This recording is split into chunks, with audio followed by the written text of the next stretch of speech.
Hello. Hello. Hello. Good evening. We caught Hello. everyone off guard, didn't we? We caught everyone We off guard. did catch everyone off guard. Absolutely. Welcome to Shelfside Spurs Show. Before we do the intro, I think we need to send our regards to the Ventrone family for the death of Gian Piero Ventrone, who died at the age of 61, our fitness coach. Rest in peace, and our thoughts are with his family and friends. So we thought we'd send that message first and then start the show. And now on to the madness. Indeed.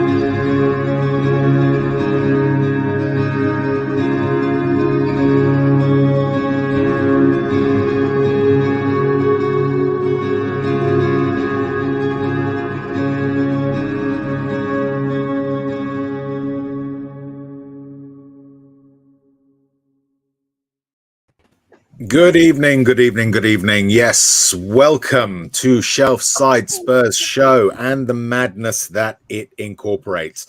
I'm joined by a panel of average-sized guests, I would say. When you put them together and split them in half, then they're sort of average, I guess, maybe.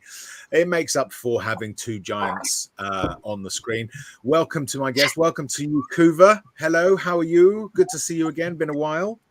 Yep, doing well. Had a little break from a bit of YouTube, recharged the batteries, all good to go now. So, what a fantastic bit of football midweek to get me going again.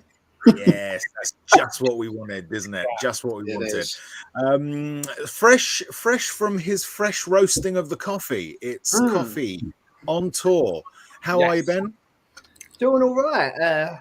Been a bit of a strange week this week, but we're getting through it. Next week we are on an adventure, which is going to be rather marvelous. And yeah, we're just going to chill out with you guys, and we're going to have fun, and hopefully not have too many arguments. So it's going to be brilliant. Fantastic. I think that's probably a bit hopeful because we are joined by. Hi, Ben. It might be asking a lot because we're joined by the man who's basically sent the sexiness quotient through the roof with his presence. I don't know what we're going to do when he leaves. Welcome, Sava. Good to see you. How are you? Oh God, yeah, I'm good. I'm refreshed. Haven't streamed that much lately because I've been away getting married and honeymooning and tanning, and it's good to be with all you very pale-looking characters today. Yeah. Absolutely. Hey. I'm not that pale. We're sort of reeling from the glare of your bronze. It's a thing of beauty, and obviously my partner in crime, Barry. Somebody has to be the baseline here. I think that's true. Yeah, I have to be the baseline. Yeah, I think we should at some point do a paleness competition and just see who wins or loses. I don't know which Basically, is better. what you're asking, who's more pale, Kuva or myself? I mean, Kuva, if you look at cover more of your face, so it's hard to tell. Yeah, I mean, Kuva exactly. And Ben, if you were against Sava's wall there, you just see your beard, Ben, and Kuva's beard. It'd just be like beards. That's all you'd see. And then when the important stuff, that's it. It would just be astute. No, we're all happy with it. It's all fine. And my partner in crime, Nick, Barry, Sean, Ranjit, Davis, McSweeney. I don't know, whatever name we're using for you today. How are you, pal? I'm good, mate. I'm good. Apart from the football, I'm good. So excellent stuff. Where's McSweeney from? McSweeney, it's what's it called? It's from Terry Pratchett's Interesting Times, where he talks about. I know. Yeah, I was just thinking, right? Last time Sava came on, right? We were talking about football. This time, we're not really talking about football, and he looks a little bit lost and dazed and confused. This is Sava's baptism of fire. Is to see whether or not he can actually get through a stream that doesn't really talk about football. Don't worry, I'm on with Henry in an hour, so we've got a whole show to slag off Enoch and Levy, so I'm saving it for that. Don't worry. Good. We do that a bit as well. To be fair, we do that a bit. Big up to everyone in the chat. As per usual, I'll give you each and every one of you a shout out at the end of the show. I am busily scribbling down your names so I can go through them and say hello to you all, and we will be bringing up your comments if they're amusing, entertaining, insulting, like that one. It's all good. Although we should also bring up Phil P's woo. Yeah. But we will have a chat with everyone. You could actually put the two together quite easily there, couldn't you? Yeah, that's true actually. Yeah. Up the shelf side shitter. Woo! Yeah, that works. I like it. Do please make lovely, sweet music with the like and subscribe buttons. If you haven't yet, then I think there might be something wrong with you. And it's worth maybe going to the doctor and finding out. Obviously, press the like and subscribe buttons first and then go to the doctor. Don't forget to do the first and then go, just to see what the problem is.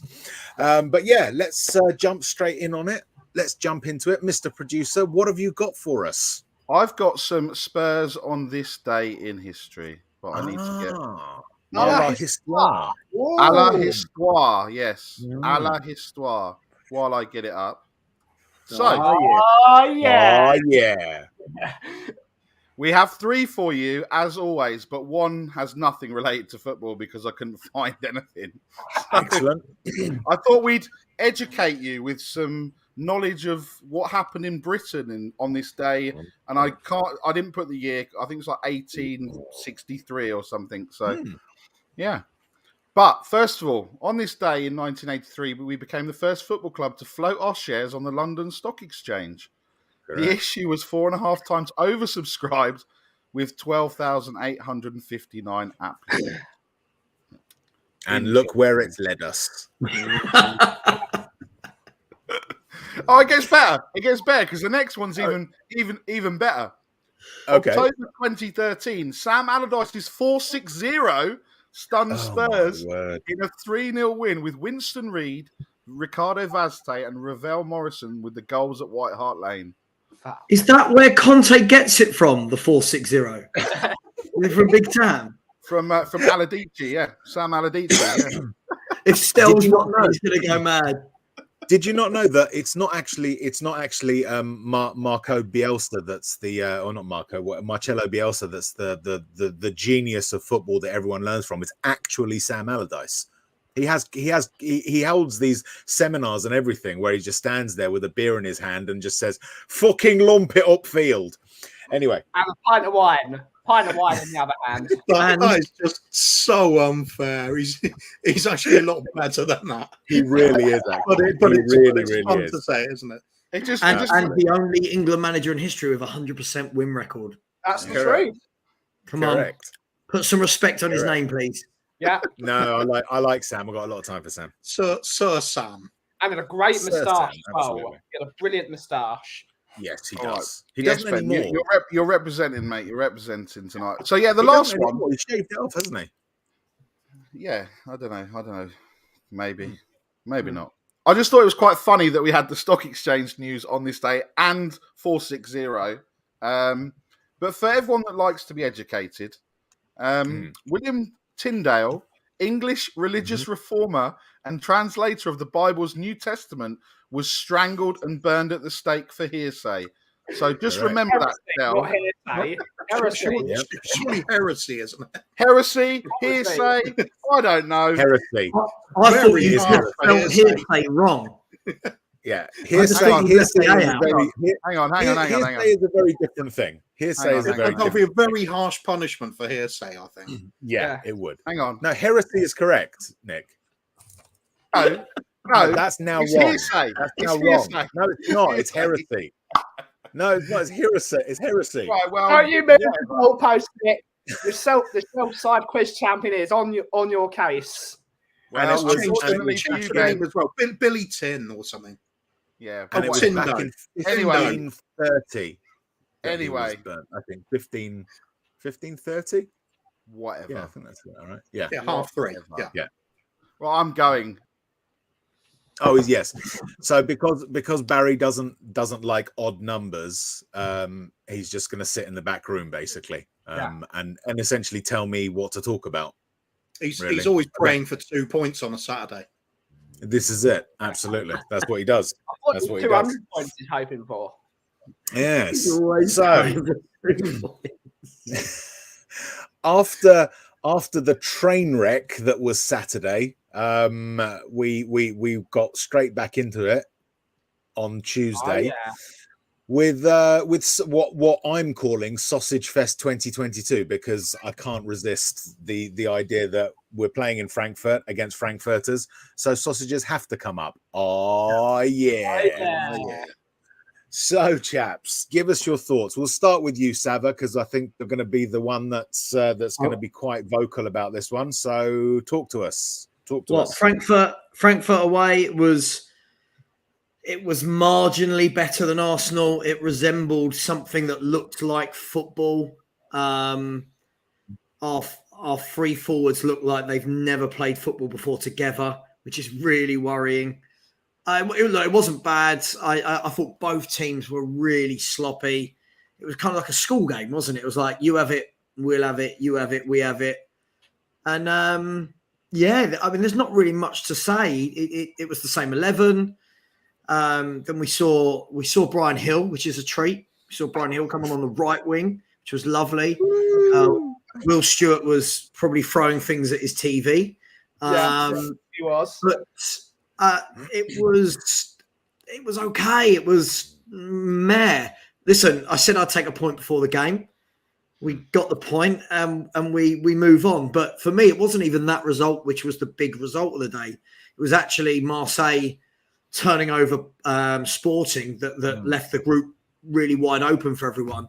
Because if they had won that, it would have left us literally in a dogfight with Frankfurt for second. So I think they've done everyone a favour, and I think because of that result, it's left us absolutely, I'm going to say, no chance that we can get knocked out. But that would be never say never with Spurs, but we should go through, right? So, but it's a bit of an unusual group, to be fair. I mean, everyone was sort of saying, at the beginning, it looks like it's going to be Marseille and Spurs or Sporting and Spurs. I mean, there was a bit of a thing, but it's been blown wide open. Ben, thoughts on the game? Thoughts on the group? How do you see it? We've done a full 360-degree turn. We're usually a team that cannot play football at all, but our front three are absolutely sensational. So a team that looked like we could actually play football, but our front three are shit. It makes no sense at all. I don't understand what's happened. In terms of the group, just win our 2 home games. If we win our 2 home games, we're home and dry at the end of the day. Yeah. Win our 2 home games, maybe get a result away from home at Marseille, that is not an easy game. I mean, they battered Sporting. That's not an easy game at all. Anyone that thinks it is just wrong on every level.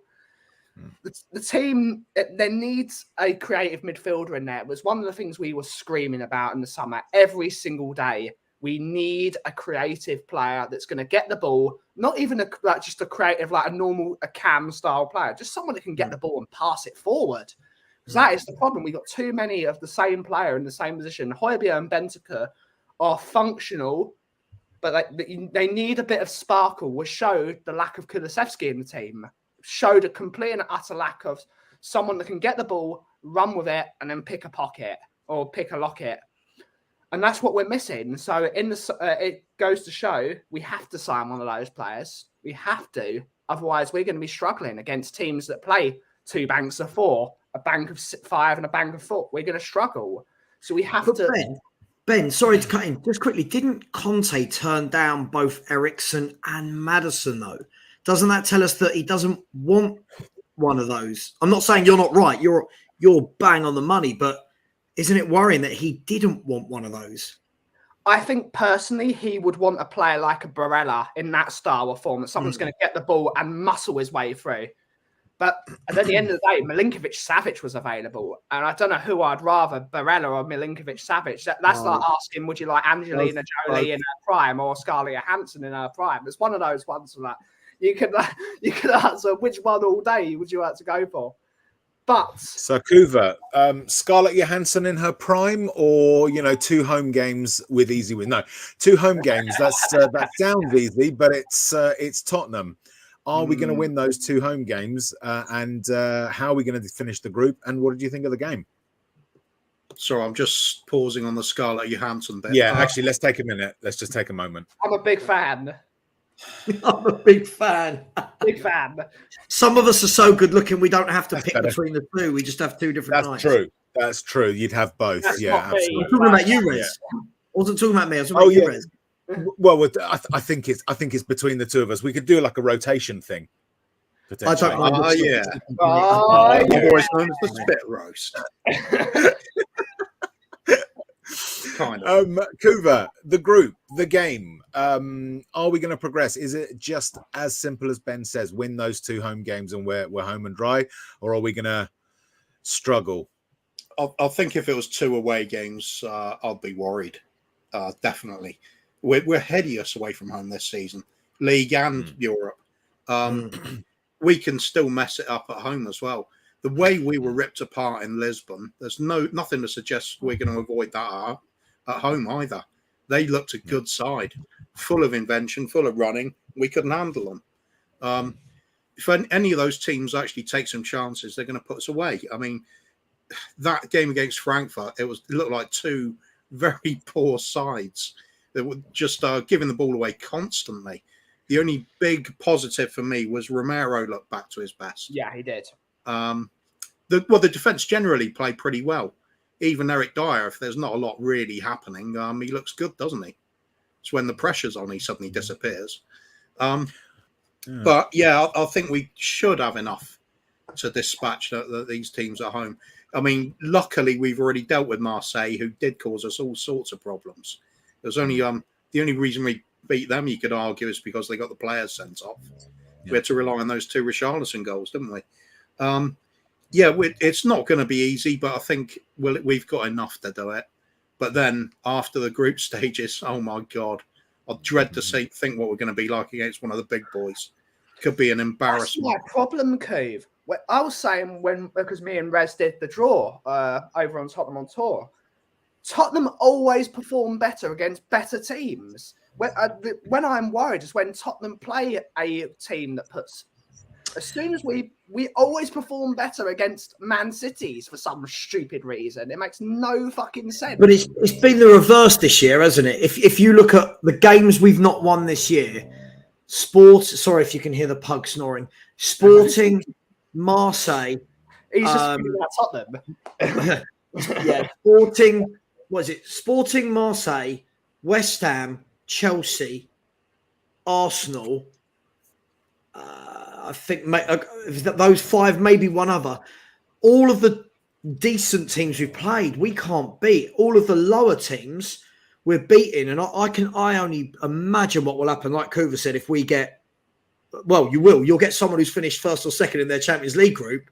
I've got a feeling we'll be embarrassed if we do not sort out the way we're playing.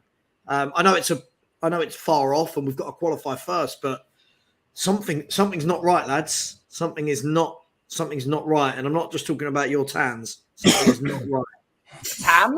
So, well, we're going to come on to sort of individual performances, but the thing that I also wanted to ask was an unchanged lineup. Was that a surprise to you? We'll go with you, Sav. Yes and no. No, because it's Conte, and he's a man of pattern. Yes, because I thought, right, we're going to have 3 games now without Emerson Royal. Yes, thank God. That's the best thing that's happened this season. Yeah. I would have thought, okay, get Spence or Doherty in there and get them get the legs moving. Do you know what I mean? Get them some game time ready for the next 3 games. I would have thought we would have seen Basuma. But look, it is what it is. And I'll be honest, I don't know about you. I literally expect the same Rez on, apart from Dyer, who I think is now injured. I expect exactly the same, other than Royal, on Saturday afternoon. Ben? Surprised at the lineup? Surprised that it was just the same, exactly the same as Saturday? I'm always surprised when Emerson Royale just plays football. It's like he won the lucky dip at Woolworths. I cannot believe he even played after that embarrassing display the other day. But he's a very stubborn manager, and if he thinks he's right and that he's trying to play it into form, that's what he thinks. And I can't really say why he's doing it. I would prefer to see a Jed Spence, because I think we need to get teams on their back foot. That's when we look good. Is when we commit players going backward, get them facing towards their own goal. And I think we can exploit the space in between the spaces, which is what Son and Kane do very, very well. But we're going to have to change it this weekend, because no Royale, thank the Lord, Baruch Hashem, as we say in my people, and no Eric Dyer. So we're going to have to play. We're going to have to play a different team. Whether that's play 5 in midfield to cover because we're going to have to play Sanchez in the back 3, whether we like it or not, unless Longley comes into the centre and Davis plays left centre back, which might actually work. But we're going to have to change it, and that's to see what we're going to do. Kuva, were you surprised that he didn't change it up at all? Oh yeah, I fell off my chair. No, of course I wasn't. Do that anyway. It's always going to happen. Like as Sava said, I think so many of us are saying the blessing is Emerson Royale out for three matches. Can we get somebody in to do the job for those 3? I've got a funny feeling Conte's going to do what he did before and put Perisic on the right, and it'll be Sessegnon that comes in, because I don't think he trusts Doherty's fitness. And obviously, he doesn't fancy Jed Spence's ready at all, if he ever does. That's the big worry for me. In which case, Perisic didn't look too good when he was right back before. No, shocking. Sessegnon never really delivers anything anyway, so more of the same. It comes back to that transfer window, doesn't it? Look at the alternatives we have when we don't have that first 11. Basuma doesn't even get in the team. We're all scratching our heads over it, but Conte obviously doesn't want to. No, apparently he came back from Mali injured. I think he's also got a case of long COVID as well. I think that's the main issue. Maybe, but it still speaks to a thin squad. Yeah, but I mean, no, we've got great squad depth. I was told all summer, great squad depth, lads. No, yeah, I mean, it's super Brian Hill. Come on, didn't you see it? It's it was like a Rizzler paper on the wing, wasn't it? I mean, you think about it, right? We're in a Champions League game, and the 3 players coming on are Ben Davies, Brian Hill, and Ryan Sessegnon. I mean, now, yes, Kulusevski's injured, but other than that, I mean, that's really scraping the barrel, isn't it? If that's the squad depth that everyone was creaming their pants over all summer. That's really, really worrying. It's bad to laugh at your own team, isn't it? But you can't help it sometimes. You get used to it, don't you? Being a Spurs fan. Yeah, I think laughing at yourself is the key to happiness. And speaking of laughing at people, we've got a new guest joining us. I'm gonna try and keep them as far apart from each other as possible. Yes, here he is. And he's gone. There we go. That's enough. That was enough of Snell. That was enough of him. Get rid of him again. Channel's exploded already. Absolutely. Stel, good to see you. How you doing? Let it rain. Let it rain. The cloud is here. The cloud is here. We were just chatting about the group, the game. Surprise at Conte's team selection, as in choosing exactly the same team as he played against Arsenal. No, not at all. Because hello, everyone, by the way. Rez, Barry, Kuva, Ben, Forest Fire over there. So, look, I think we're hitting a phase as Spurs fans where multiple issues are hitting us at once. The style of football, questions over formation, questions over substitutions, Conte's comments and the things he's saying. Again, Daniel Levy, Enoch, transfers. There's a lot that's all just come to a fray.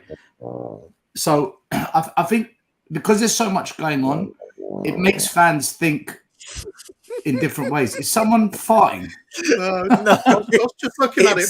Barry was looking down. I thought he was asleep because you can hear the pug was snoring. Someone shitting themselves on the Sorry, he's snoring. He hates me because I'm moving him. He likes to be near people. Come on. Yeah, so like, I think multiple things are making fans all react differently because they just don't know which way to go with what's happening. And for me, I would have started with the same team, and I'll tell you why. And this is where fans overhype our players and they overhype our transfer window. Last season in the European Conference League, we were crap, and that was with the A team. So why should we not suggest that the A team are going to do well in the Champions League? So to make substitutions and try other players, I think would be a disaster. I think it'll be worse. So that's my thinking on it. Like, just look at us last season in Europe, in a very low level European competition. We're now in the elite level, and we want to change players around. Look, for me, I think we just got to go with what Conte thinks, man, because there's obviously things behind the scenes. There's things going on in the training field and things that Conte must feel about the squad that he's not letting out yet. He hasn't quite exploded yet. We're building up to something, I don't know what. But that all said, RIP to the fitness coach at Tottenham who died, man. That's sad. I had to put that in because, 61 years old, that's not old at all. So, yeah, I just wanted to... Condolences, man. Thanks for that, Stel. All right, so let's go through the individual performances. Okay, we'll start with you, Barry. Hugo. Wow. Again, distribution was shocking. Gave the ball away, but look, he did what he had to do. There was that chance that they should have buried 6 yards out, and he saved it, but it was hit straight at him, or relatively close to him. So I would say, yeah, I mean, he didn't really have to do much else apart from that. And what he did do every time, it's like I've said before, every time the ball goes to his feet, I have to look away because I don't know what he's going to do. I genuinely, he's either going to put Romero under pressure, who then has to give it to Emerson, and then we lose the ball. He's going to either kick it out into the middle of the park and straight to a Frankfurt player or an opposition player, or he's just going to hoof it into oblivion and you don't know where it's going to go. So, yeah, it's, pretty... got a bit of an echo. I don't know whether that's me or Stell's got the stream on so you can put comments in. No, we can hear you. I know you can hear me, but I can hear myself as well. Oh. Why is it out of the 5 people on the show you target me like that? How is it on Stell? I think the echo was already It's always there. you. It's always bad weather. It's interference. Like Mario Balotelli, Stell, you have to get a T-shirt that says "Why always me?" Yeah? Me, always me. Yeah. And Listen, by the way, right? If we got a forest fire and a rain cloud, surely they're mutually beneficial there, aren't they? Yeah, that's Why it. are we just arguing? It should be nice and calm. Absolutely, that's the point. Forest fires are actually very useful because what they do is that they crack very tough tree seeds and help them think. And then the rain comes along and turns the ash into very fertile soil. So, yeah, the two of you should actually really be working in partnership. You're saying they're a fertility center. Nothing's happened yet. You haven't bought anything controversial up. That's true. Right. That's true. We're tiptoeing around it at the moment. We're going to talk about Kit Kats in a minute. It's all going to go off. Yeah, big time. and then it's all going to kick off. Yeah. Oh, you have watched the show, then? Kuva, God help us. Talk to us about Emerson. Can't we just skip this bit? Got back on. Yeah, fuck it. Talk to us about Romero. No, let's do Emerson because it's more fun, isn't it? Yeah. Or escapee from Clown College? I don't know. Has he got his boots on the right feet? Does he know which sport he's playing? What can he do? He's, you know that clip that went viral ages ago. Oh, hello, mate. You're on air. You're allowed to say Chelsea wankers, though. Yeah, we're past the 10 minute. Chelsea wankers. Nice. Yeah, Emerson Royale. You know that clip that went viral a couple of years back with the bloke losing his dog and it chased after the sheep and he's screaming, "Fenton!" That's Emerson Royale. Yeah. It's that mindless animal just running up and down the pitch. It's just. What else can you do? There's nothing else to say, really. It's crap. Not really. Yeah. Sava, Romero. Yeah, just quickly, can I just say Emerson Royal reminds me, like, I've grown up in recruitment, right? I've done 20 years of recruitment. And there's always that one bloke in your recruitment company who can't make any money to save his life. But you keep him around because no one wants to sack him. Do you know what I mean? He's just likable as a person. That's Emerson Royal. Romero, Sorry. You weren't talking about Henry there, were you? Oh, Henry, right. If you're watching, Henry, we are definitely talking about you. Romero, look, I mean, we can say back to his best. He looked good again. I feel like I don't think he's had a good start to the season at all. I don't know if it's fitness. I don't know what. He's not looked as calm and assured, but he did on Tuesday night. No problems for him. I think that was the perfect game for a player like Romero. They didn't have big physical guys up top. And I think that made it a bit easier for him. I think when he plays big physical players, he tries to throw his weight around a bit and he gets a bit rash. But he just looked calm and assured. And anyone who can look like that for 90 minutes playing alongside Eric Dyer has my full respect. And Emerson. Don't forget Emerson. I don't want to say his name too much. It just upsets me. And who shall not be named. Yeah, it's a bit like saying Beetlejuice. Yeah. It's a bit like saying Beetlejuice 3 times. If you say it often enough, he appears, and we want to avoid that as much as possible, I think. I like the way that those reports earlier in the week that he spent like £1 million or something on, like, I don't know what he spent it on, but you know, that's like me spending £1 million on trying to be good looking with a 6-pack. You know, it's just not worked. So, you know, it's just like, just give up. Go to a semi-pro club, go and play for Dartford or whatever. Just get out of our football club. Embarrassment. Yeah, I'm sure he would go to a club, though. He keeps missing the doorway. He can't pass through it, can he? Do you know what? Isn't it a bit of a humiliation and just a self-embarrassment that you need to tell the world that you're spending £1 million to try and do the job you've been paid to do? Yeah. Why would you come out and say, guys, listen, I'm spending £1 million. No one else does that, but I'm doing it because I've recognised I'm shit, and I'm going to tell you all that as well, just to rub it in when you pay your money to come and watch me fuck it up on match day. Why would you tell anyone that? Why would you speak about it? I think it meant to say £10, but then the other zeros are just mistakes. Yeah. What's the currency in Brazil? How much is $1 million Brazilian real? It's about 4 to 1. I'll do a conversion. What is it? Emerson Reals. What's Monopoly Emerson money? Reals. That's right. 1 million. While you do that, Ben, talk to us about Dyer. Uneventful. If you can. It wasn't brilliant. Wasn't shit. Just typical Dyer, wasn't it? He wasn't put under any pressure, so he didn't fuck up. So wasn't a brilliant performance all round. His passing wasn't too awful, but we need more than that from our main centre-back. We need more than that. Our centre-back is the leader of the team, and he's consistently not even above average. He's just average. So he needs to be able to do something as the guy that's going to be passing the ball into midfield and creating stuff from the get-go. So he wasn't shit, but it's just like, it's just meh. A bit meh. Yeah. Okay. Stel, you get to talk to us about Longley and the guy who substituted for him, Davis. What did you think? I thought all our defenders played well, actually. The back three, I thought they all had a good game. But like what Ben said, didn't really have too much to do.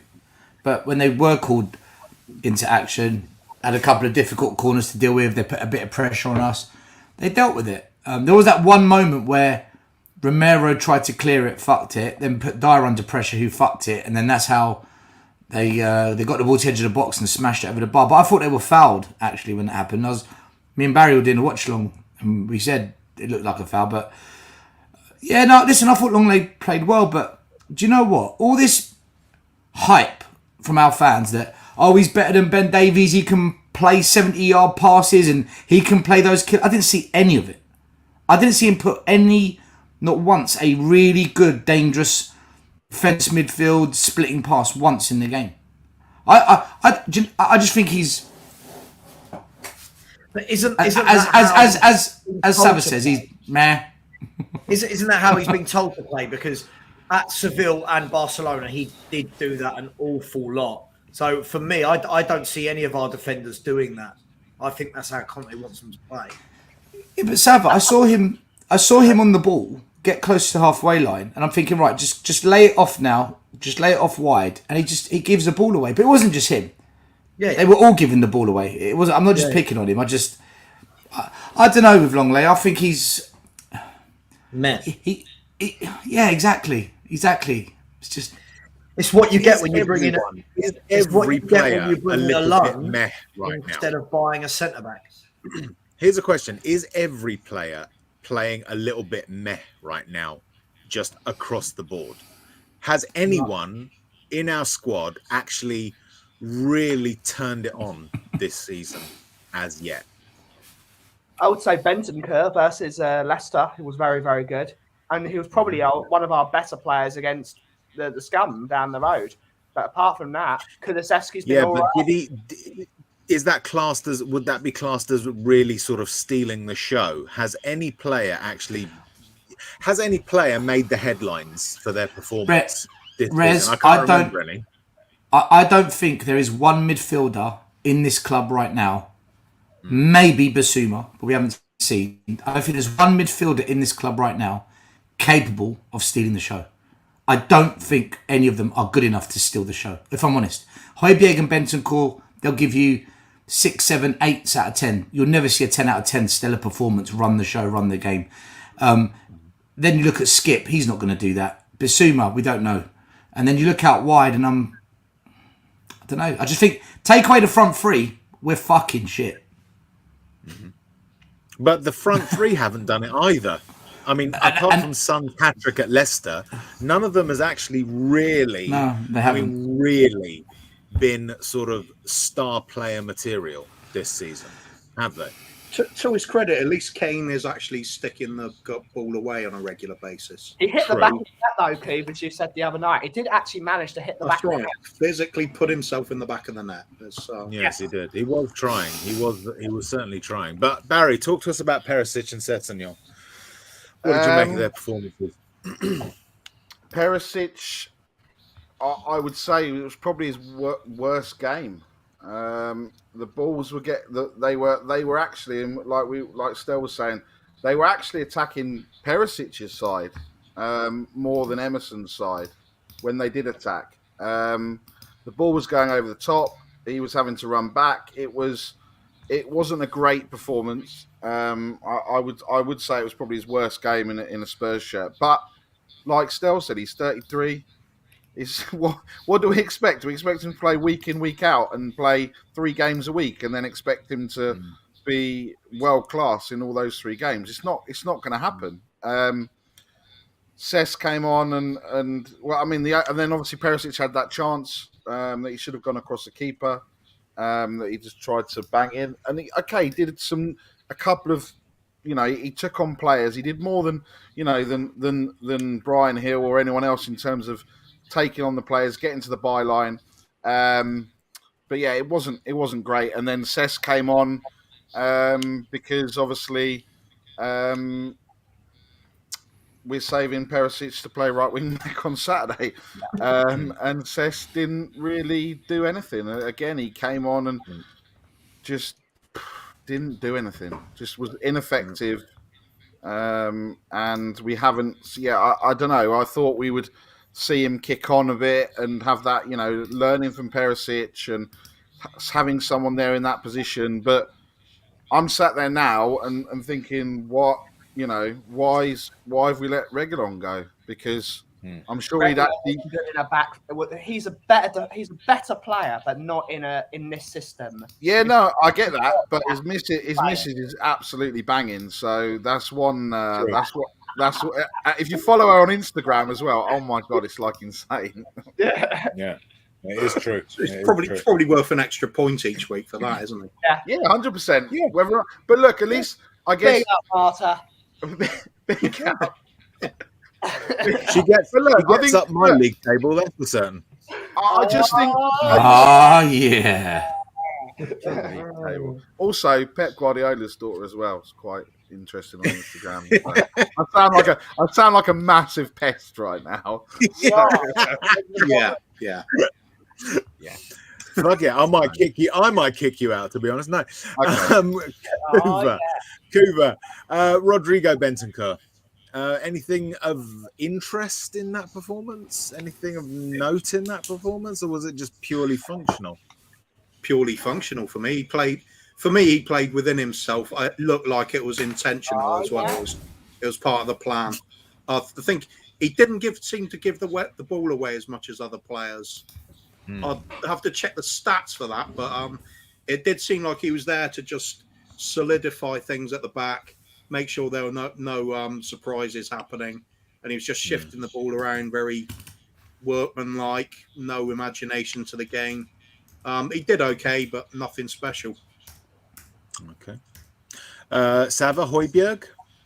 Oh God, I really wanted Son. Højbjerg. We'll all get to talk about that. He can't.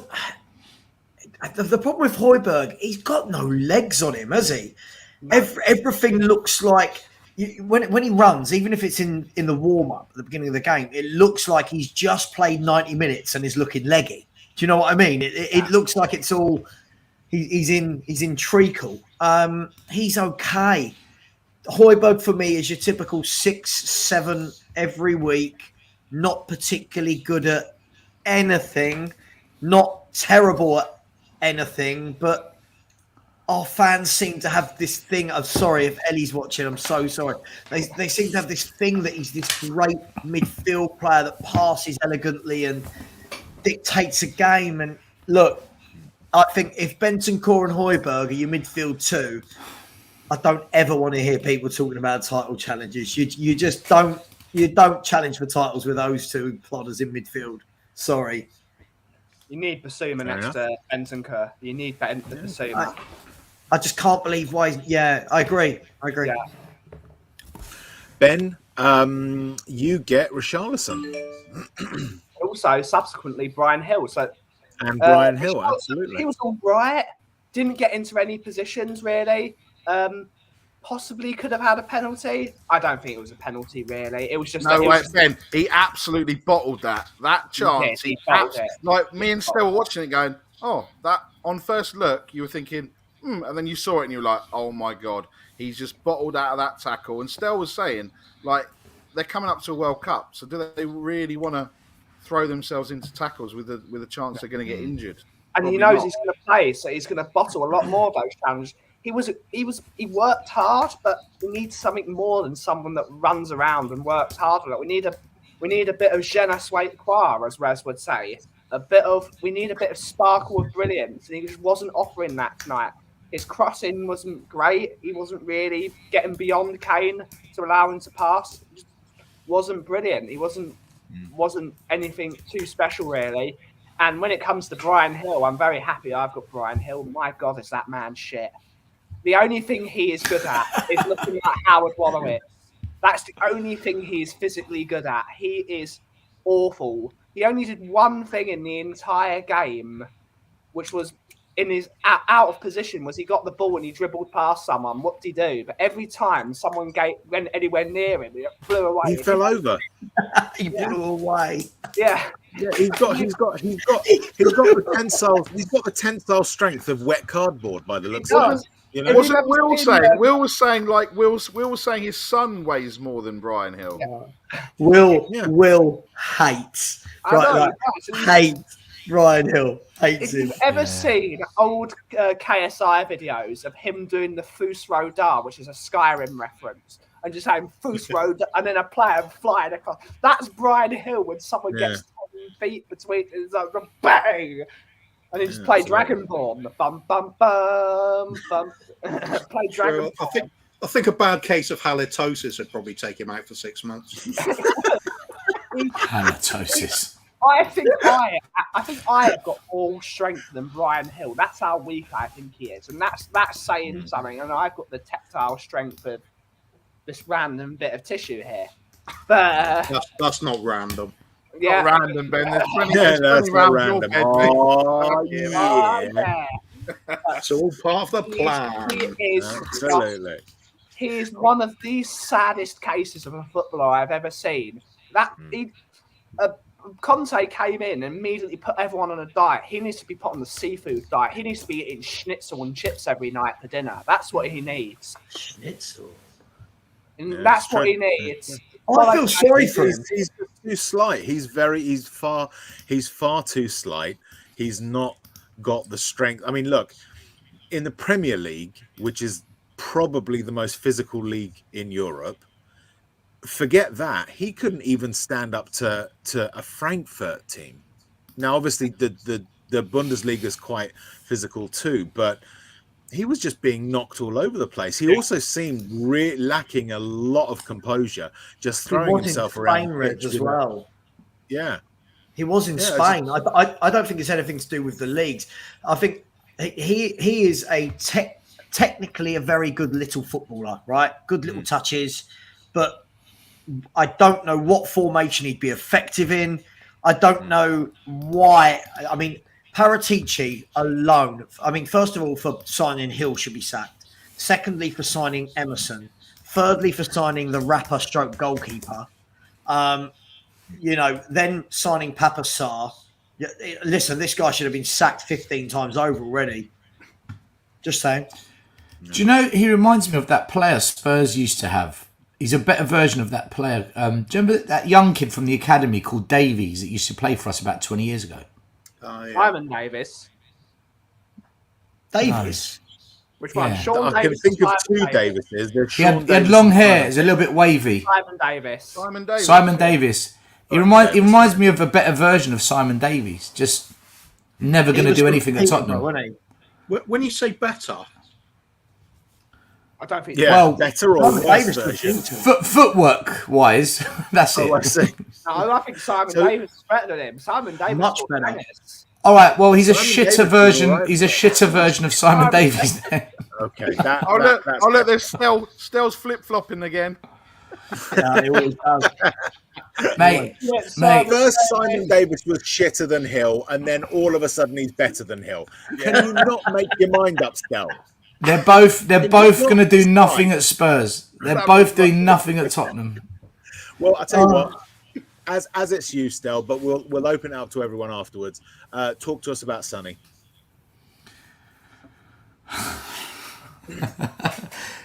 I think you should allow people to trade players when doing this. Oh, I see. Like carbon trading, yeah. Sava will take Son then, Stell. I'll take Son. Sava, take Son. I'll take the next one. Absolutely. If anyone ever tells me again this man is world class, they can. Am I allowed to swear? Yeah, of course you can. They can fuck right off. This man, forget that he's not scoring goals other than the hat trick. His touch, his passing, the amount he gives the ball away. I'm sorry, this guy is. Oh, he's so frustrating. How many times he gives a 5-yard pass away? He's had a diabolical season. All swept under the carpet because he got a hat trick against bottom of the league Leicester at the time. I think he's been a disgrace this season. Absolute disgrace. Not mixing my words, am I? No. And welcome to the show, Will Stewart. No, I'm kidding. Guys, there's an army of them. There's an army of them, Rez. If you say anything about Hong Min Sun, they lose their mind. It's like, oh my God. And their first retort is, what about Kane? It's like, yeah, he's been shit as well, but not as shit as Son. Do you know what I mean? Oh. Yeah, no, I've been critical. I've been critical of Son this season, and I've been subjected to the excuse me. I've been subjected to the ranting of the lovers. So what can you do? What can you do? Anyone else, guys? Anyone else want to talk to us about Sonny? I think Sav is being a bit harsh. I think he's been a bit harsh. I mean, quickly. Right, here we go. Strap in, lads. Why? What's he been good at? What's he done? Shit. He's shit. He's been absolutely shit. By his standards, yeah. He's way standards. By anyone's standards, he's been shit. Why are we not allowed to say this? Because his name's Hong Min Sun. The thing is, though, like if you look at how many passes, progressive ones, he's actually made this season, he's done well.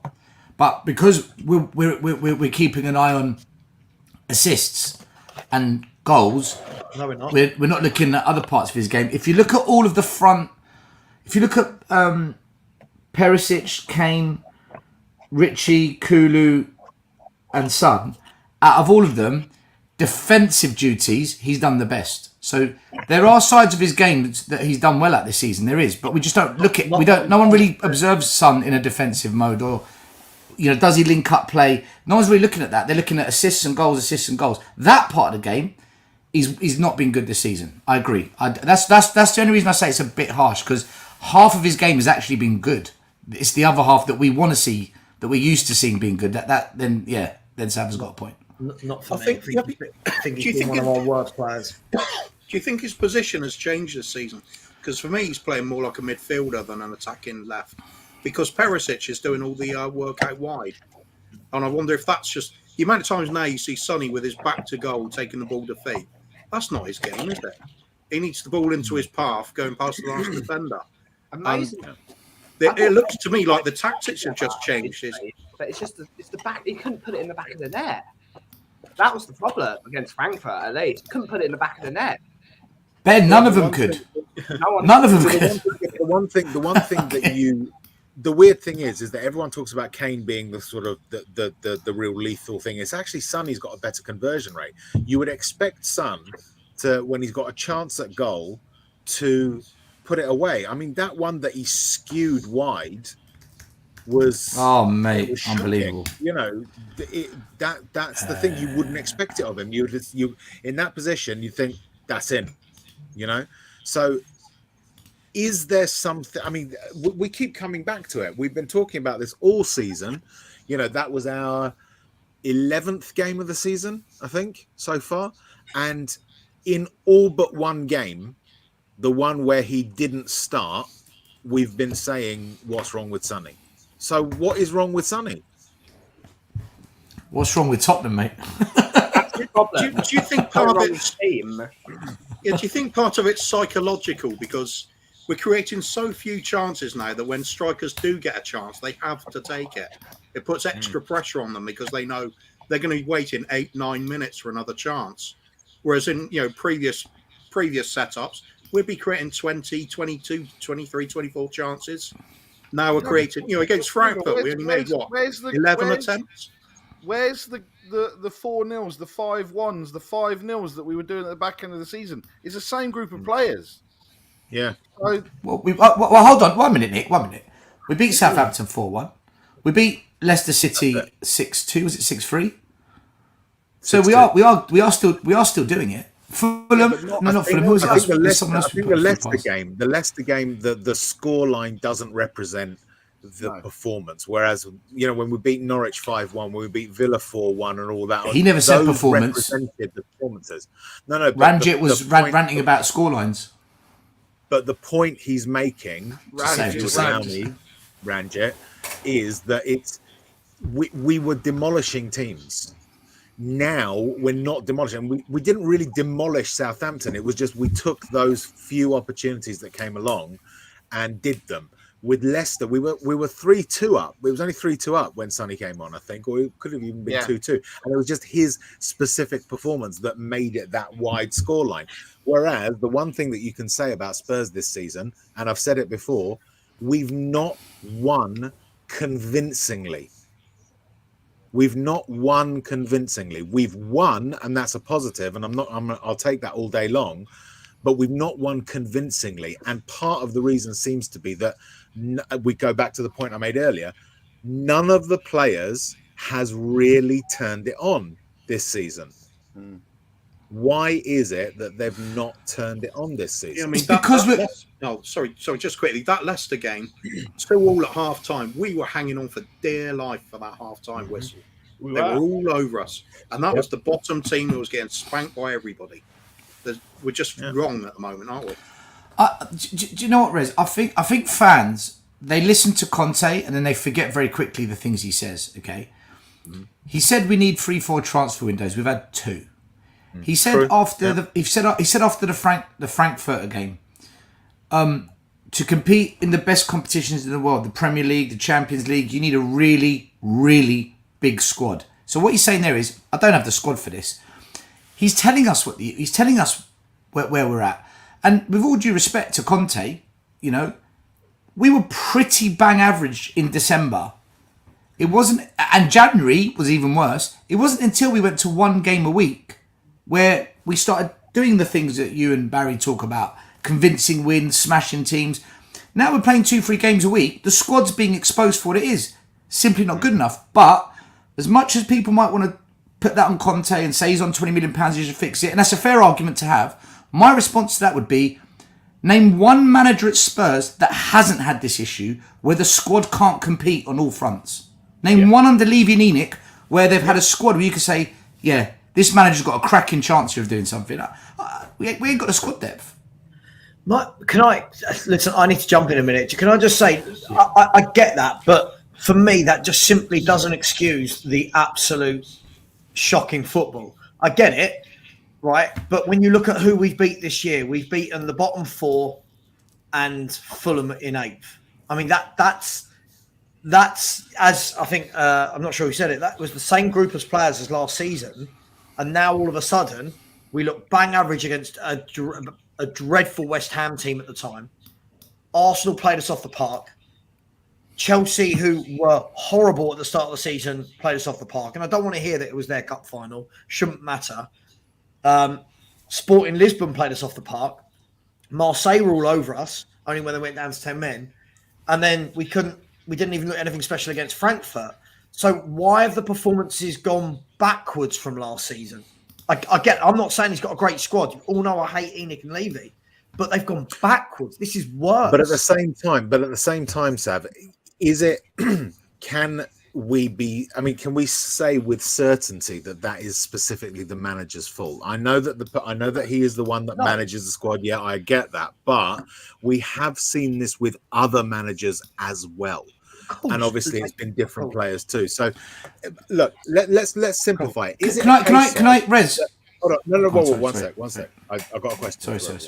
Is it a case of what we're going through is a period of adjustment, and that this is the natural result of having to go through that, and that we shouldn't expect necessarily a champagne football or be great performances every single time? The one thing that I will criticize players for is a lack of intensity. The one thing that I saw on Tuesday that was missing on Saturday was that intensity. I did see that with our players, not as much as I'd like, but I saw that. So is it just a case of it's a painful rebuild that we were told we needed, and which Levy totally fucking backed away from 5 years ago?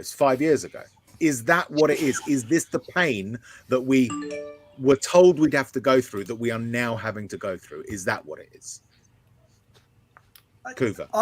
I would say no, because look, two parts to this. First of all, Kuva's voice has changed. If we're rebuilding, I mean, then that was a shocking start to laying the foundations in the summer. If that's a rebuild, it's a shocking start. That's true. That's true. Listen, listen. You can never fully blame the manager. Listen, as I always say, do I like his style of play? Absolutely not. Right, but that will never ever for me overshadow the main reason that is Enoch and Levy. However, I just feel that he's got a little bit more there, Rez, than lots of managers have had recently. I don't believe that this is the only way he can play. That's my only thing. I'm not expecting champagne football. I'm not expecting tiki-taka, but I am expecting us not to give 60% of possession to Nottingham Forest, to Sporting Lisbon, to Arsenal, to Leicester. I just don't believe that our players...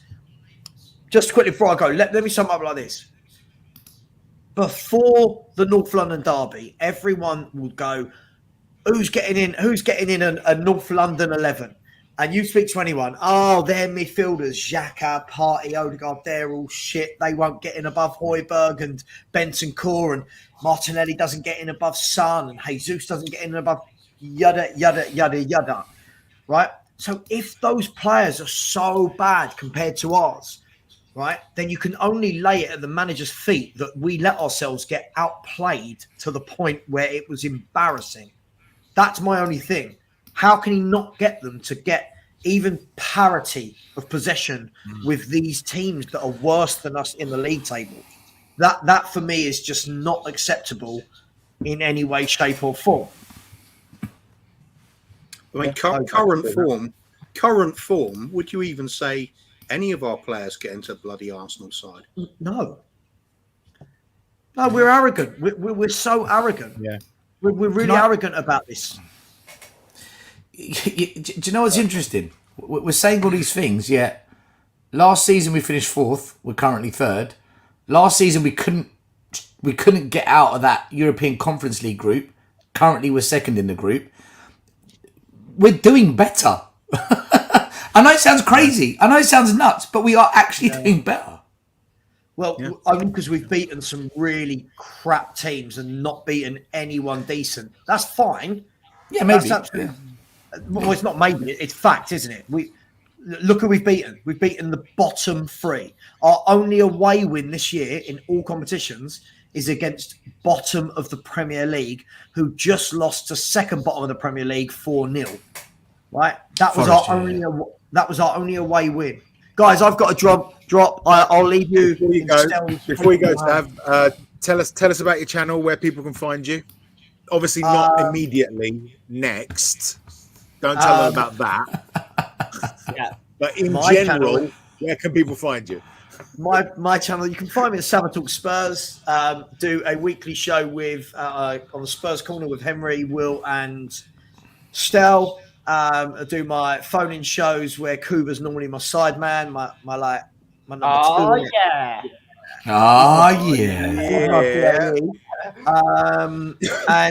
And yeah, other than that, lots of daily thoughts, lots of stuff. And if you come onto my show, you can normally see me giving Stel a lesson in football. But I've got to go now, so thank you very much.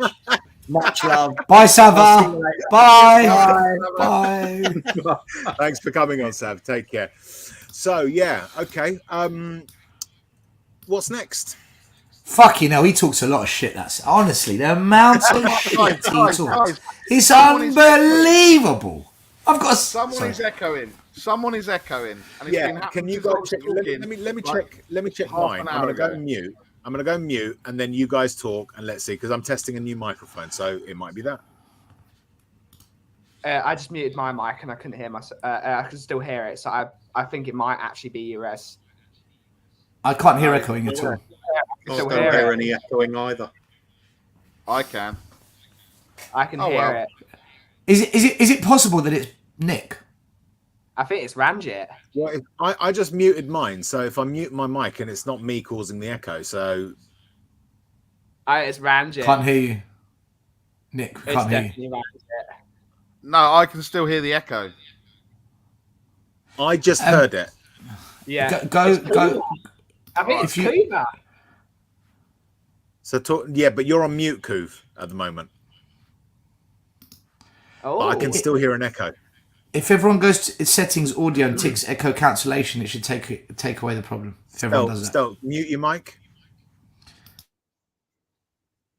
Okay, how about now? It's Stel. Yeah. It's Stel. It's Stel. I was at fault forever. Yeah. It was you, Stel. Yeah. There's no echo. It's gone. It's gone.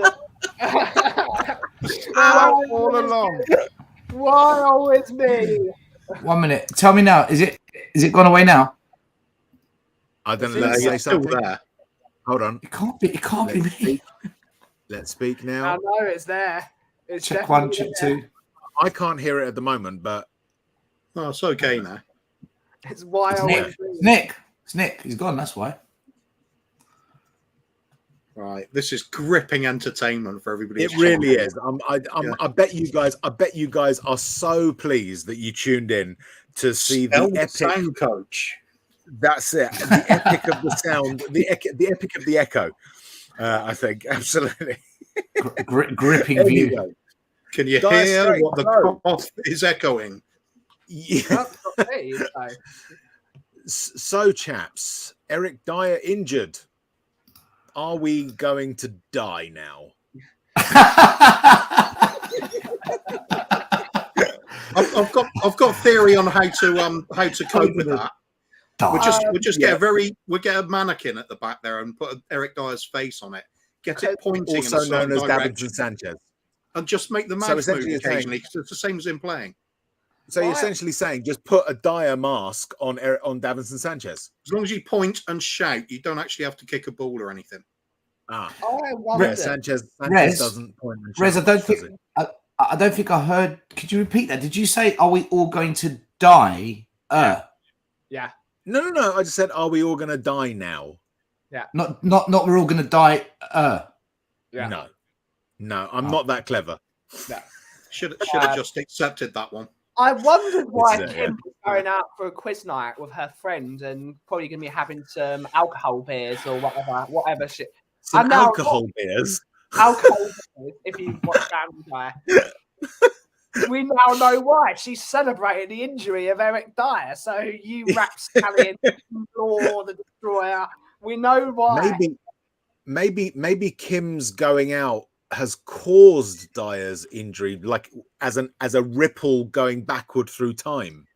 Possibly it's a disturbance in the force. Yeah, I It's like like it. hologram. Yeah, At least doing it. Yeah. At least we haven't lost Eric Dyer. Bring up Alan's thing. He'll be getting money for nothing then. It's a VAR inspired injury. He gets money for nothing as it is. Yeah. What are we going to do, guys? It's Sanchez coming in then, I'm guessing, because we've got no one else, right? I'm going to die. I would Other play than Longley if Tanganga, maybe. I'd play Any Longley possibility instead. that it'll be Tanganga? And as Has says, Tanganga on the right, Romero in the middle? I would say Longley centre and Davis at left centre back, personally. God help us. Yeah. Possibly That I can Davis see. in the centre. He's got the experience, if nothing else. Yeah, I suppose. Yeah. And But there isn't are a we? lot else. I mean, this comes back to what we've been talking about, doesn't it? About the thinness of the squad. And I know, Ben, you're definitively of the same mind that the priorities this summer were a right wing back and more for the central defence, and we've done neither again. Are we in trouble? Of course we are. It goes to show.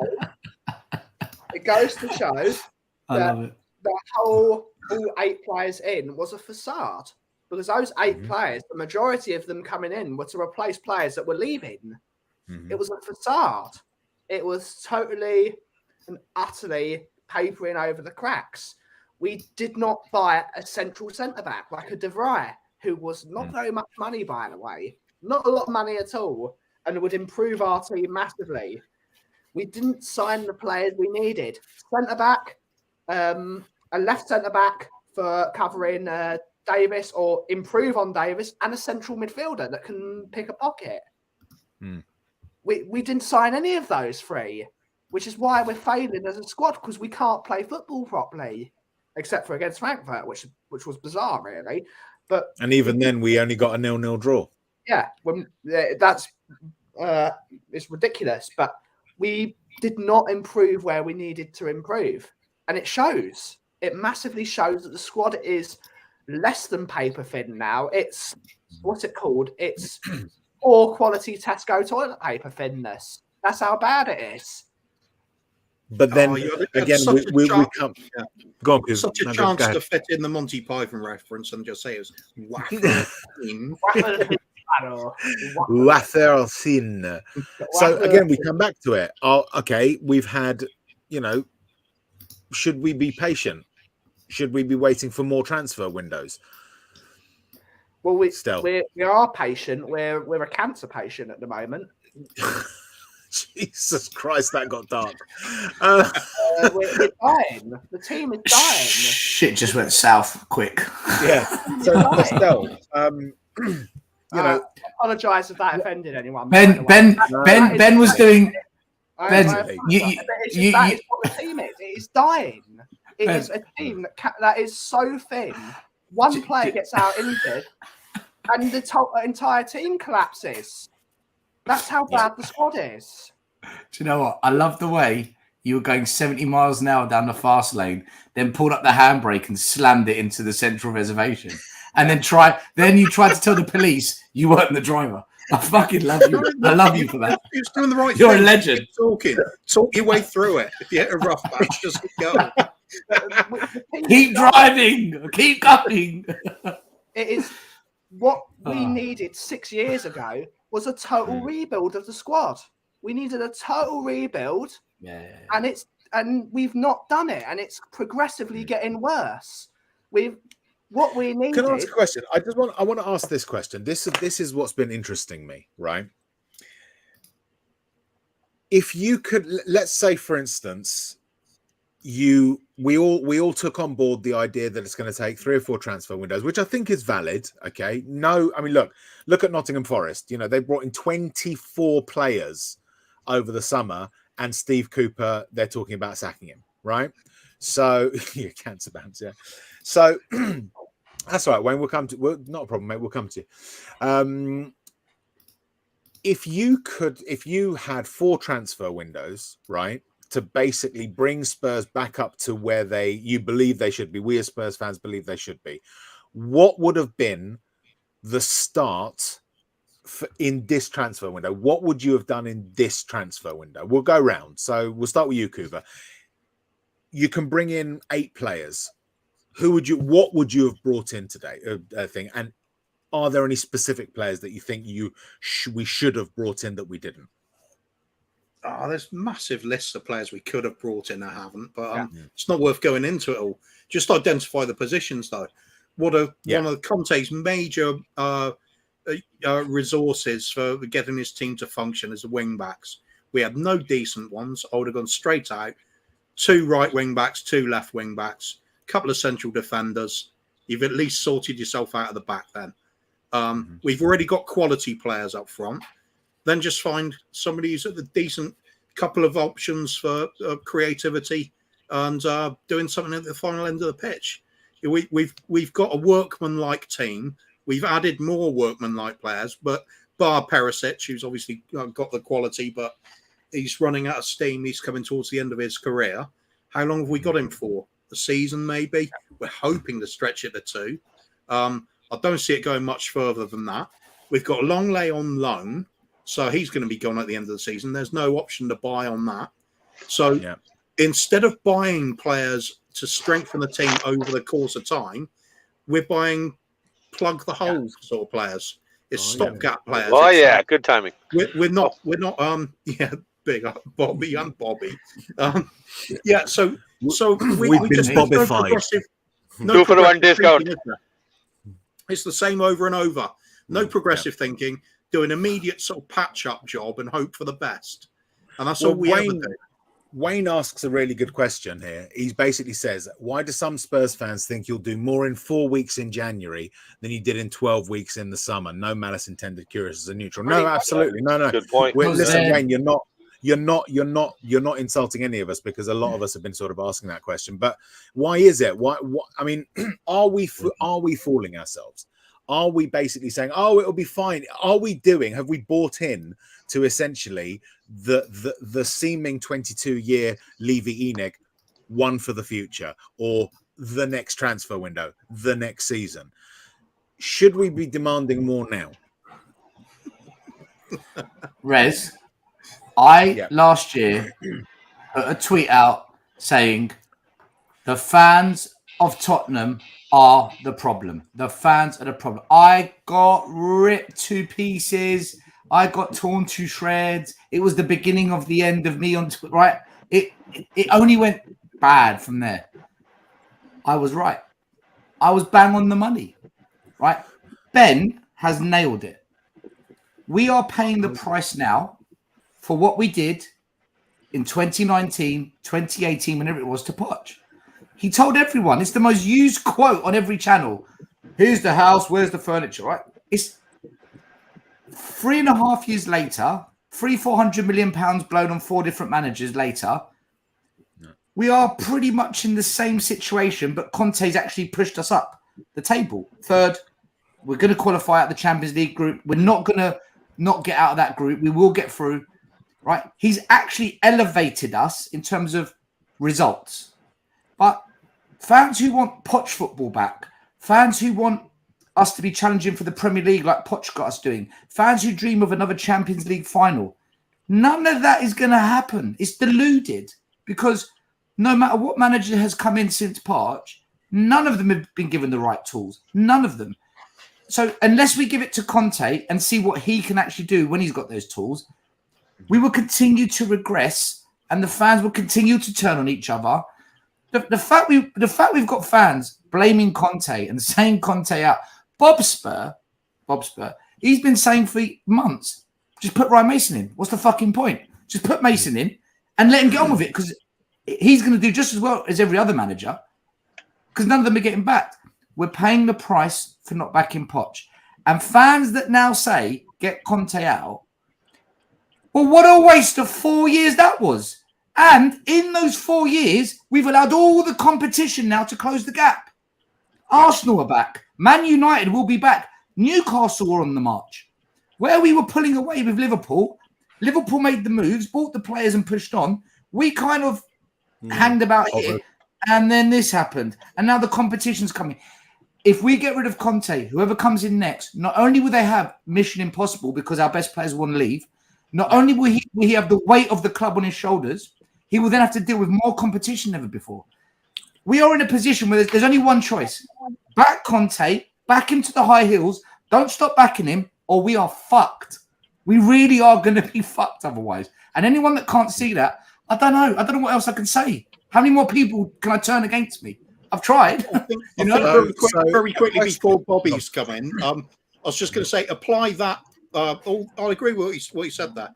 But you can look back at 2001 and say the trend was started there. Glenn Hoddle in charge. He wanted Fernando Morientes and Samuel Eto'o. It was all ready to go for 12 million.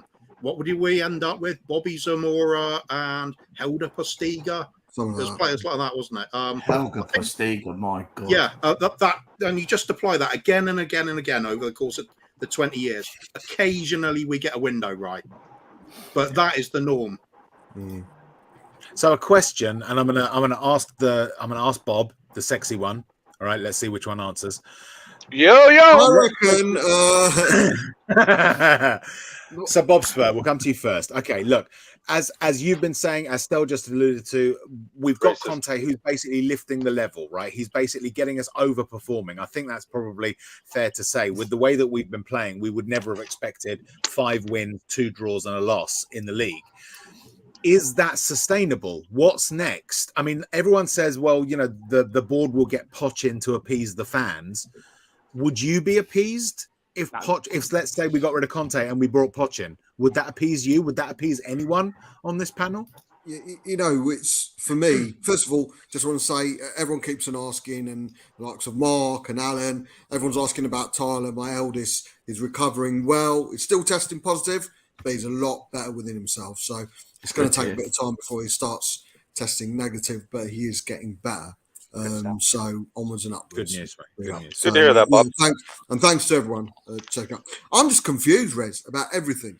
And I mean everything. First of all, little things. Well, I say little things. Where's Sonny's form's gone? Confused. Don't know where that's gone. What's happened to Romero? He doesn't look great. I'm sure everyone's got their own opinion and narrative of why it's happening, why the football has been dire, minus Eric Dyer, but it has been a bit poor in some games. Why although results have been brilliant, I agree with Sav, the performances aren't been great, but I agree with Stel as well. You look, end of the day, stats matter, and our friend will point to stats, and our stats say we're the third best team in England at the moment. And if Premier League is the best team, the best league in Europe, we're the third best team in Europe at the moment. That's a fact, certainly in the Premier League. What confuses me the most is how the fuck no Spurs fan felt embarrassed when Conte had to ask us to trust him. That's insane. Fuck yeah, we to second guess this man who's got trophy after trophy after trophy after trophy, and he's having to justify himself to our fan base? What the fuck's that about, man? What? How this? Stell's 100,000% right. We will not get a better chance of winning a trophy with anyone else at the helm, apart from probably Man City. I'll put even Liverpool in this card. Even Liverpool would look over the shoulder at someone like Conte right now. Even Liverpool, and for me, they're the best.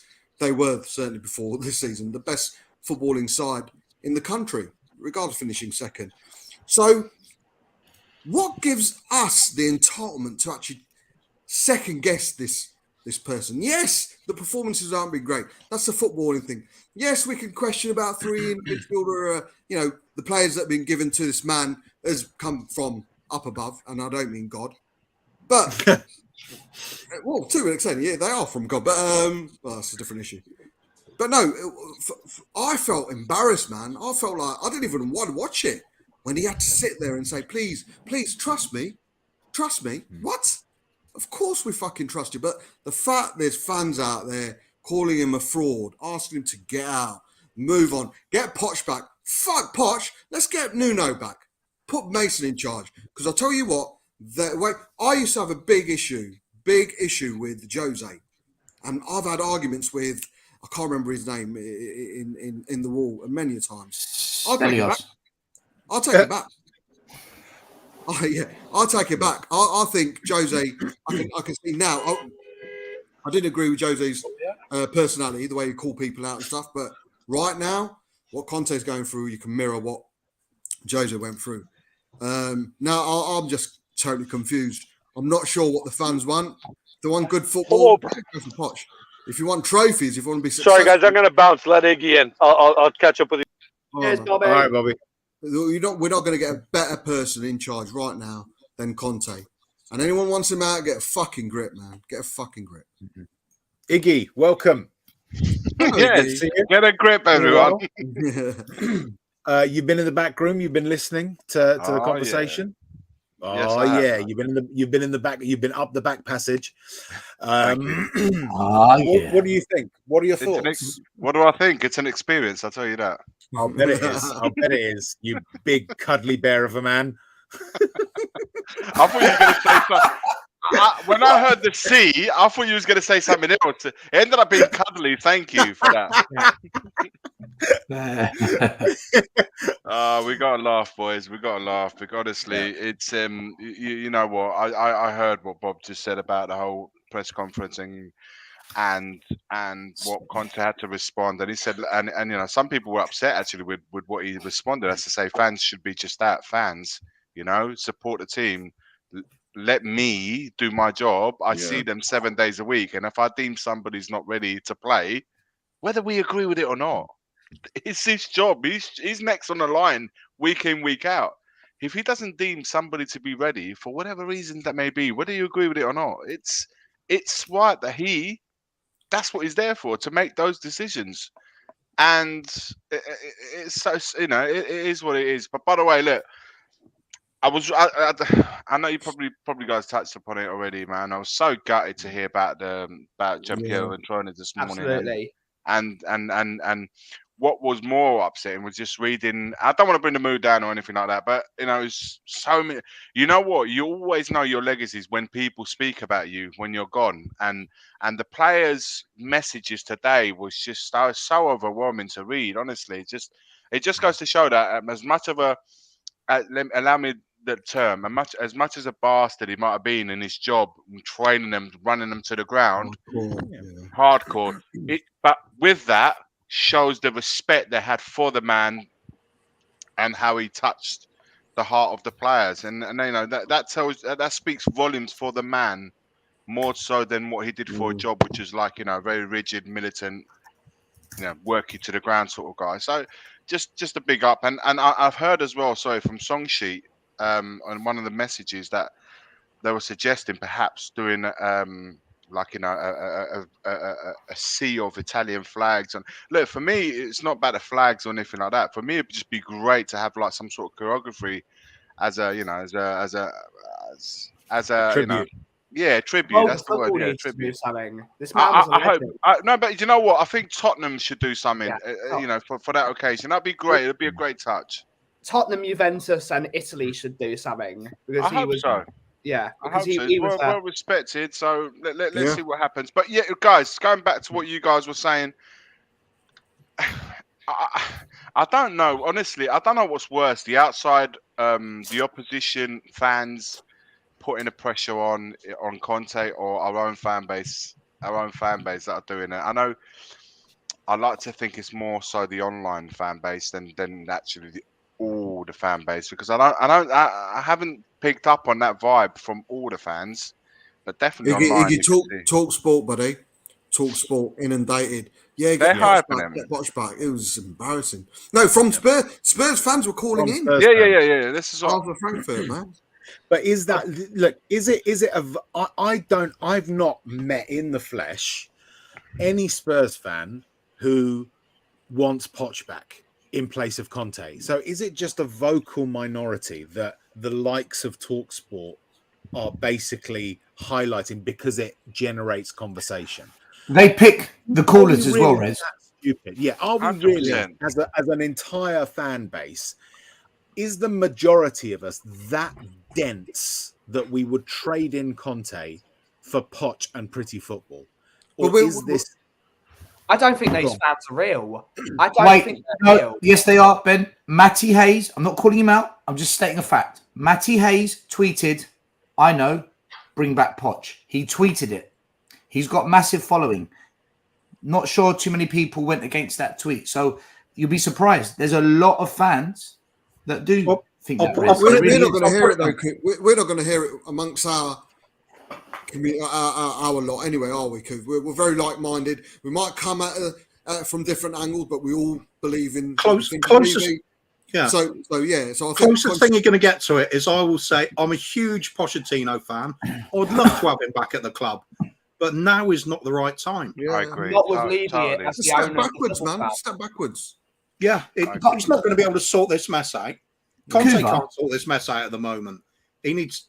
All we've got to do is hang on to Conte for dear life at the moment and hope that him and Paratici force Levy into fixing the bloody transfer windows on a regular basis. Guys, has anyone ever actually thought why there's such a what's the word I'm looking for? Why there's such a roller coaster of this get Conte out? Why is that? Why Iggy, is Conte 3 reasons. bothering a lot of people? Clearly, Iggy, they want that to happen. 3 reasons. Number 1, Arsenal are doing really well. Football-wise, they're doing really well. They're above us. Number 2, we're playing shit on the eye. It's not enjoyable to watch. And number 3, I agree with that. And number 3, fans are stuck because they now know that if they want this guy out, well, hold on a minute. How many more are you going to do this to? Because this was the final roll of the dice. We said about Mourinho, but this was the final roll of the dice. So it puts fans in a position, which is why I deliberately keep calling him manager number 14, to psychologically plant seeds in everyone's heads to say, so you want manager number 14 out, right? Number 14. It's those three factors. They're all playing. Like, fans don't know what to do, because if you say Conte out, well, that means you want manager number 15. At what point are you going to blame Levy? Whereas if you want Conte in, you've got to shut up and enjoy the football. That's our fans. That's our fans. I'm talking about the opposition fans. Yeah. They're just bantering us. Yeah, they're bantering us. They're bantering us, but also they want to create. They want to eliminate this manager, so then they can really see us in the mud, because they hate us. They just hate Tottenham, mate. They just hate Tottenham. That's all it is. For me, to get rid of, because if I was an opposition, I see Conte as a competition for me. Yeah. If I was a Man United fan, so to speak, or anybody, Arsenal perhaps, or anyone else that's fighting for what we are, that section there. Forget Man City, they're on another level. But that section there, if I'm not a Tottenham fan and I'm amongst the other fans, I'll be seeing Conte as a competition. So if I can get rid of that, that puts it would put Tottenham into a situation where they have to employ another manager, start a new process, a new project, blah blah blah. That will set them back, and that will probably let them struggle for a while before they find their feet. And by that point, it could be too late to get to where Tottenham aspire to. I don't think they're that smart, Iggy. I don't think they're that smart. Well, I will certainly be thinking about it like that. If I can get rid of Conte, they bring who are they going to bring after Conte? That's how. If I'm a Man United fan, it's a start. Whoever we bring in after Conte, man, is downhill. Step backwards, and that's what the opposition fan wants. Yeah, that's what I would want. Within Spurs, I don't know if you agree, Stel. I know you point out 3 points, but it's a generational thing as well, mate. I think the older generation probably no patience. There's no patience anymore. Everything's got to be immediate. Yeah. Immediate. But Spurs fans want to win the league. Matty Hayes is in his early 20s. It's just random sections of the fan base just want. They've got it in for Conte. They've just got it in for him. And I think this is exactly what happened to Mourinho. Mourinho's football's fucking bollocks. But they turned on him. Like we turned on Nuno, because that was the worst of the lot. Because Conte... We're a club that wants Manchester City football using Brighton spending using Brighton spending budgets, and we want it done now, right now, instant. It's not going to happen. We're too far. Look, Ben said it earlier on. We are paying the price of what we did to Poch. Poch must be laughing his fucking head off looking at this. I told you, Daniel. I told you, but you know. So how sustainable is it, guys? Look, how long can we keep doing this? Because, okay, we're it looks like we're in between a rock and a hard place, right? We've got a manager who will not accept second best forever, right? We've got a fan base that is all over the place, and as Tom Markkanen said, is horrendously frustrated. How much longer can this go on? I mean, until the owner gets out at the end of the day. That is how long. I'm not saying how. For me, the question is actually in terms of really how. Are we talking about another season, 10 seasons, forever? I'm not saying I'm not asking what the solution is. I'm talking about the fact that it doesn't seem like the owners are going to change. So how long are we going to remain this passive? It's not up to us. I don't think it's up to us, Rez. It's not.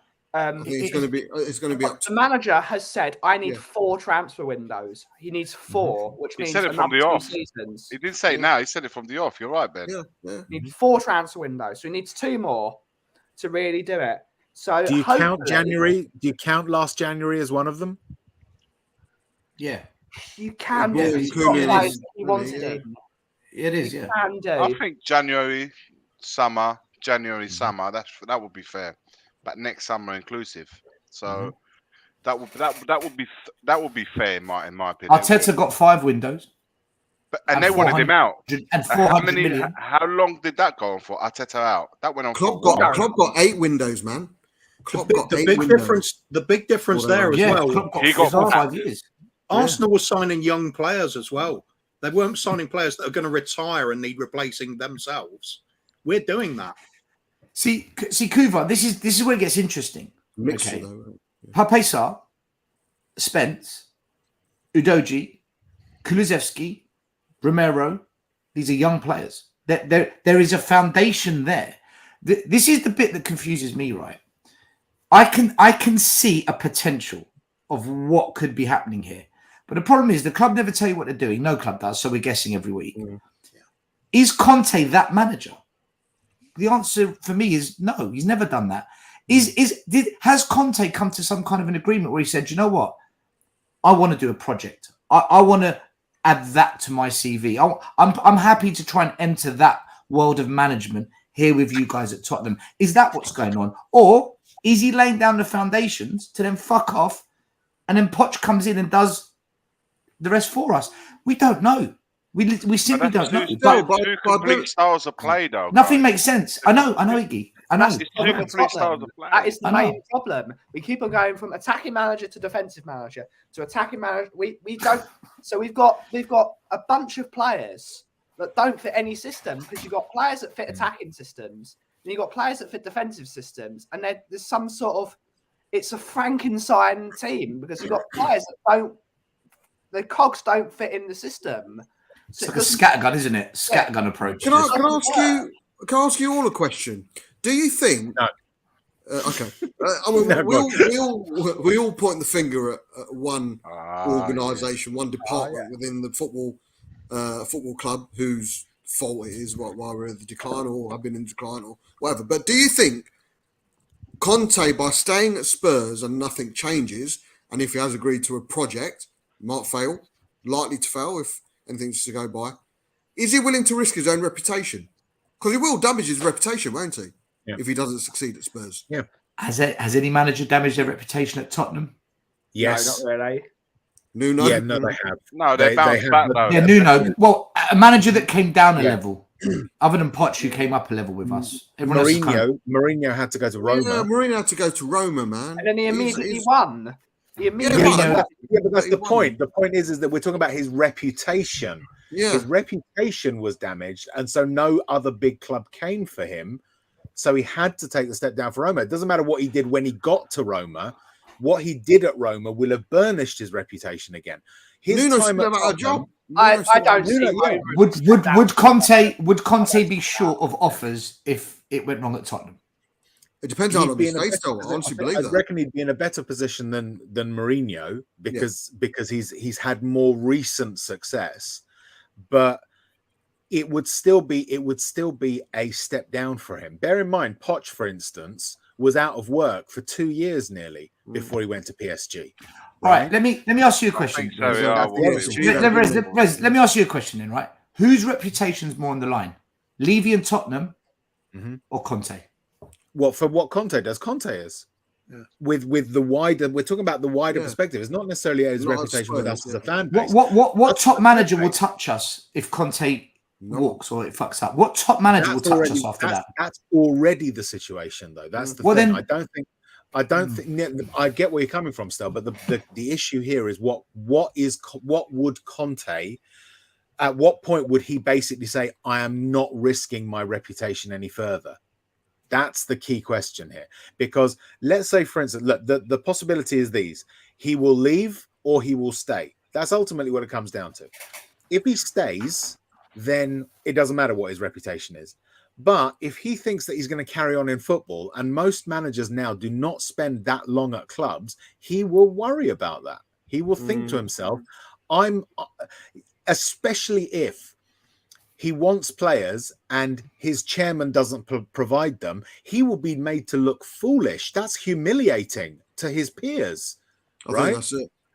That's the key. I mean, put yourself in that position. Yeah. Ask the Italian over there. Ask the Italian. I think still, what you're saying is I think what you're saying is right. For Spurs fans, Levy want to save their own reputation. They have to back Conte within the Spurs fan base. If Conte wants to save his reputation, he has to make sure Linek back him to save his reputation within world football. And I think that's going to be a hard one. The thing is, though, we've got Mourinho as the litmus test now. As soon as he left Tottenham, he went to a club like Roma, who are not the greatest in terms of financially, with Chris Smalling at the back. He immediately won a trophy with what you would say is the worst team. Yeah. So, in fact... With Tammy Abrahams up front. So Girl's it name. proves that it's not the manager that's the fault. It's the people giving him the tools. You need the backing. The thing is, Ben, when Jose went to Roma, he'd said straight away, I want this guy, and this guy. Tammy Abraham was one of the players that specifically was asked by Jose Mourinho because he had worked with him, I believe, when he was at Chelsea. He remembered him from Chelsea. So, all right, so he wanted him. I think Maitland-Niles was another. And he wanted, and Smalling, I think. Was it Smalling? It might have been. Smalling was already there. He was already there. There was another player that at the moment I can't remember for the life of me who it was, but he specifically requested three or four players, and Roma did the absolute best. They did it with Maitland-Niles. They got him on loan. They got Tammy Abraham straight away, and they've got one or two. They tried to get as much as they could with what Roma's limits were, and he said, right, you've given me these players which impacted the first team straight away for Roma. And to be fair, man, his return in such a short space of time was delivering a European trophy, whether it's a Europa Conference, whatever you want to take the piss out of it. He delivered them a European trophy, something that Roma had never won. The closest they came was many years ago in the 80s in the final against Liverpool. That's as close as they ever got. And he delivered. So it goes to show that if you get the backing, the manager requests you the players, you go and get them for him, and he responds. Now with Conte, for me personally, he wouldn't have a job. He wouldn't have a problem finding a job in Italy. I think that's probably the most route because his family over there. It would make logical sense for him to return to Italy, so he doesn't have to do what he's doing right now with his family over there. So that's where I see his next job. But with us and Conte, guys, at the end of the day, you got to remember what was the reason why we ended up employing him. We ended up employing him because the Nuno thing was a shit show. We was in an absolute mess, and we didn't deliver him in the summer. We was all going crazy at the fact that we then ended up hiring the 7th manager down on the wanting list to then go and get Conte, and we was all buzzing about getting Conte. He delivered fourth place with only Bentancur and Kulusevski coming through, which made a massive difference. And those two players impacted the first team. Yeah. Now, we have gone over this summer, and you're thinking, how many of those players that we brought in has impacted the first team? Longlegs is in and out. Perisic has impacted the first team because he's playing the most games out of all of them. And then a little bit Richarlison. The rest of them, nada. Nothing. They're not impacting the first team. They're impacting the squad, which was always trimmed anyway, but they're not impacting. So we need to identify, and I've said this all the way through, even when we signed it, we needed 4 top players to come in to impact the first team. So the players that we did have within the first 11 could then make that squad a little bit bigger. We've not done that, guys. Whether we like it or not, we spent between in and outs, between inbound and outbound, something like 50 million. Nowhere near the amount of the 150 million, which we all know is bullshit anyway. But there's no 200, 300, 400 million. So when the guy speaks, and someone mentioned this earlier on in a press conference, even yesterday, or was it for the Frankfurt? He said, you need a big squad to compete in two big competition because the levels of physicality, the intensity that takes out of you. He basically said his squad's not big enough. I don't know how he can't make it more clearer than what he already did. And the other thing I have to say about the media, which I did say the other day, was in that Frankfurt press conference before the game, how many questions were actually asked about Frankfurt? How many questions were asked about them? It was all to do what your fans want Jed Spence in the team. Yeah. They were trying to provoke him, and he cut that short. And no questions whatsoever in the day before a match of Champions League, not one fucking question was asked to him about Frankfurt, how they're playing, what do you make of them, nothing. If you go back and look at it, 20 minutes of chat, nothing. So they were provoking it. There's clearly an agenda. That's by the media, which you can accept. It's what they do. They've always been gunning after.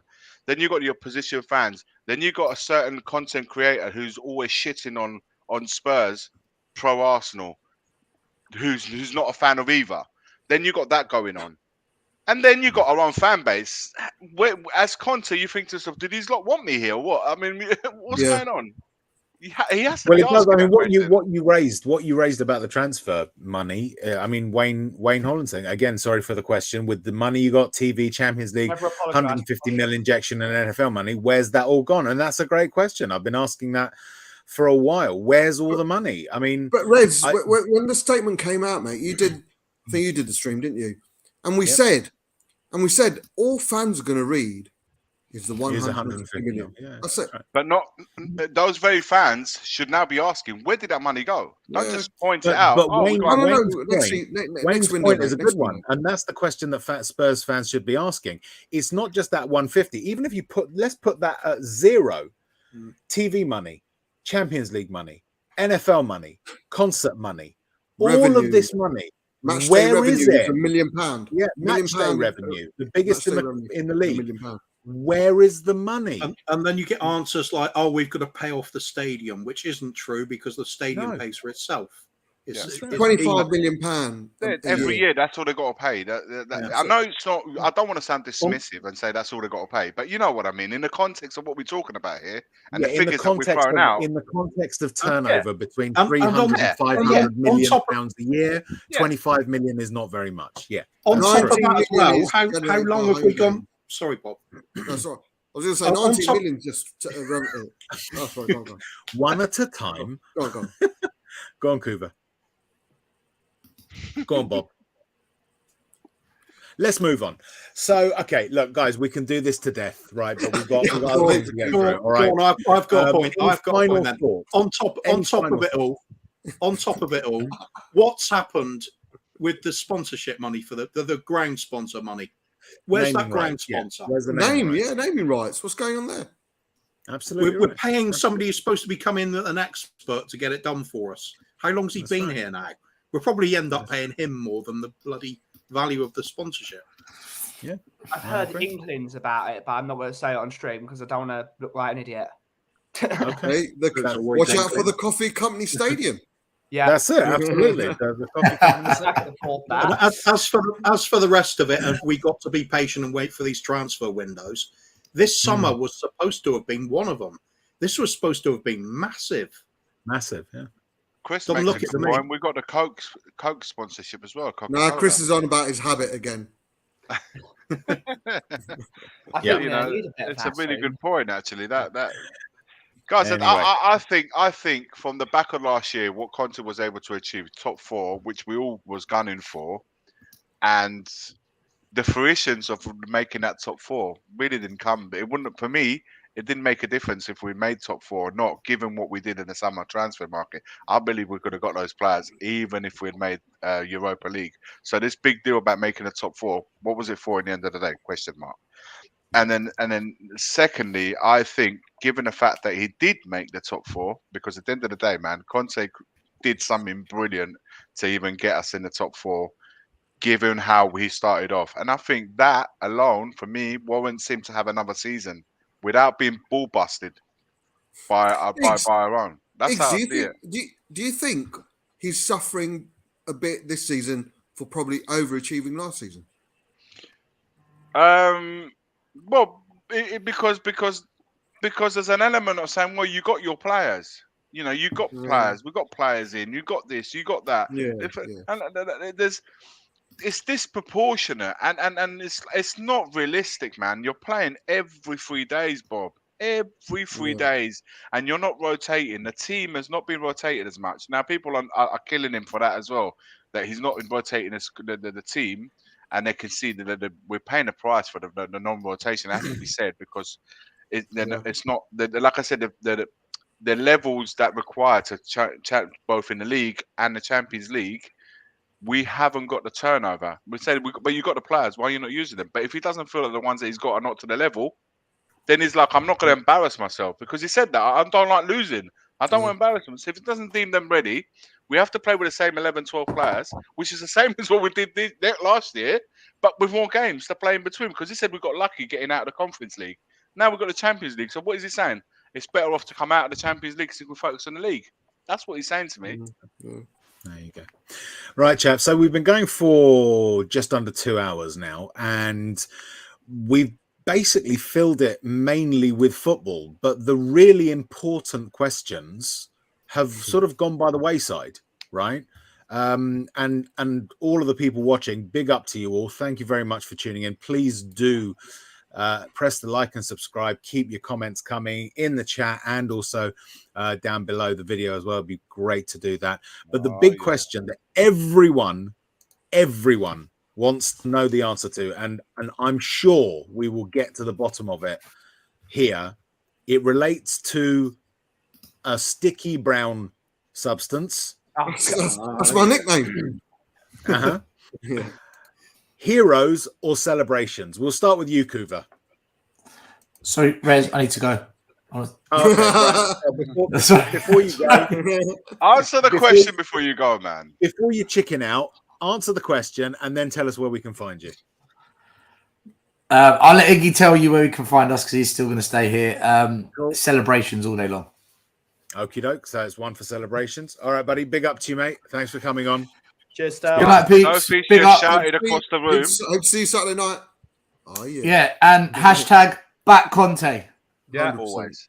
Nice. Sophie just shouted across the room, heroes. Yeah. Okay, right. If you care to take that.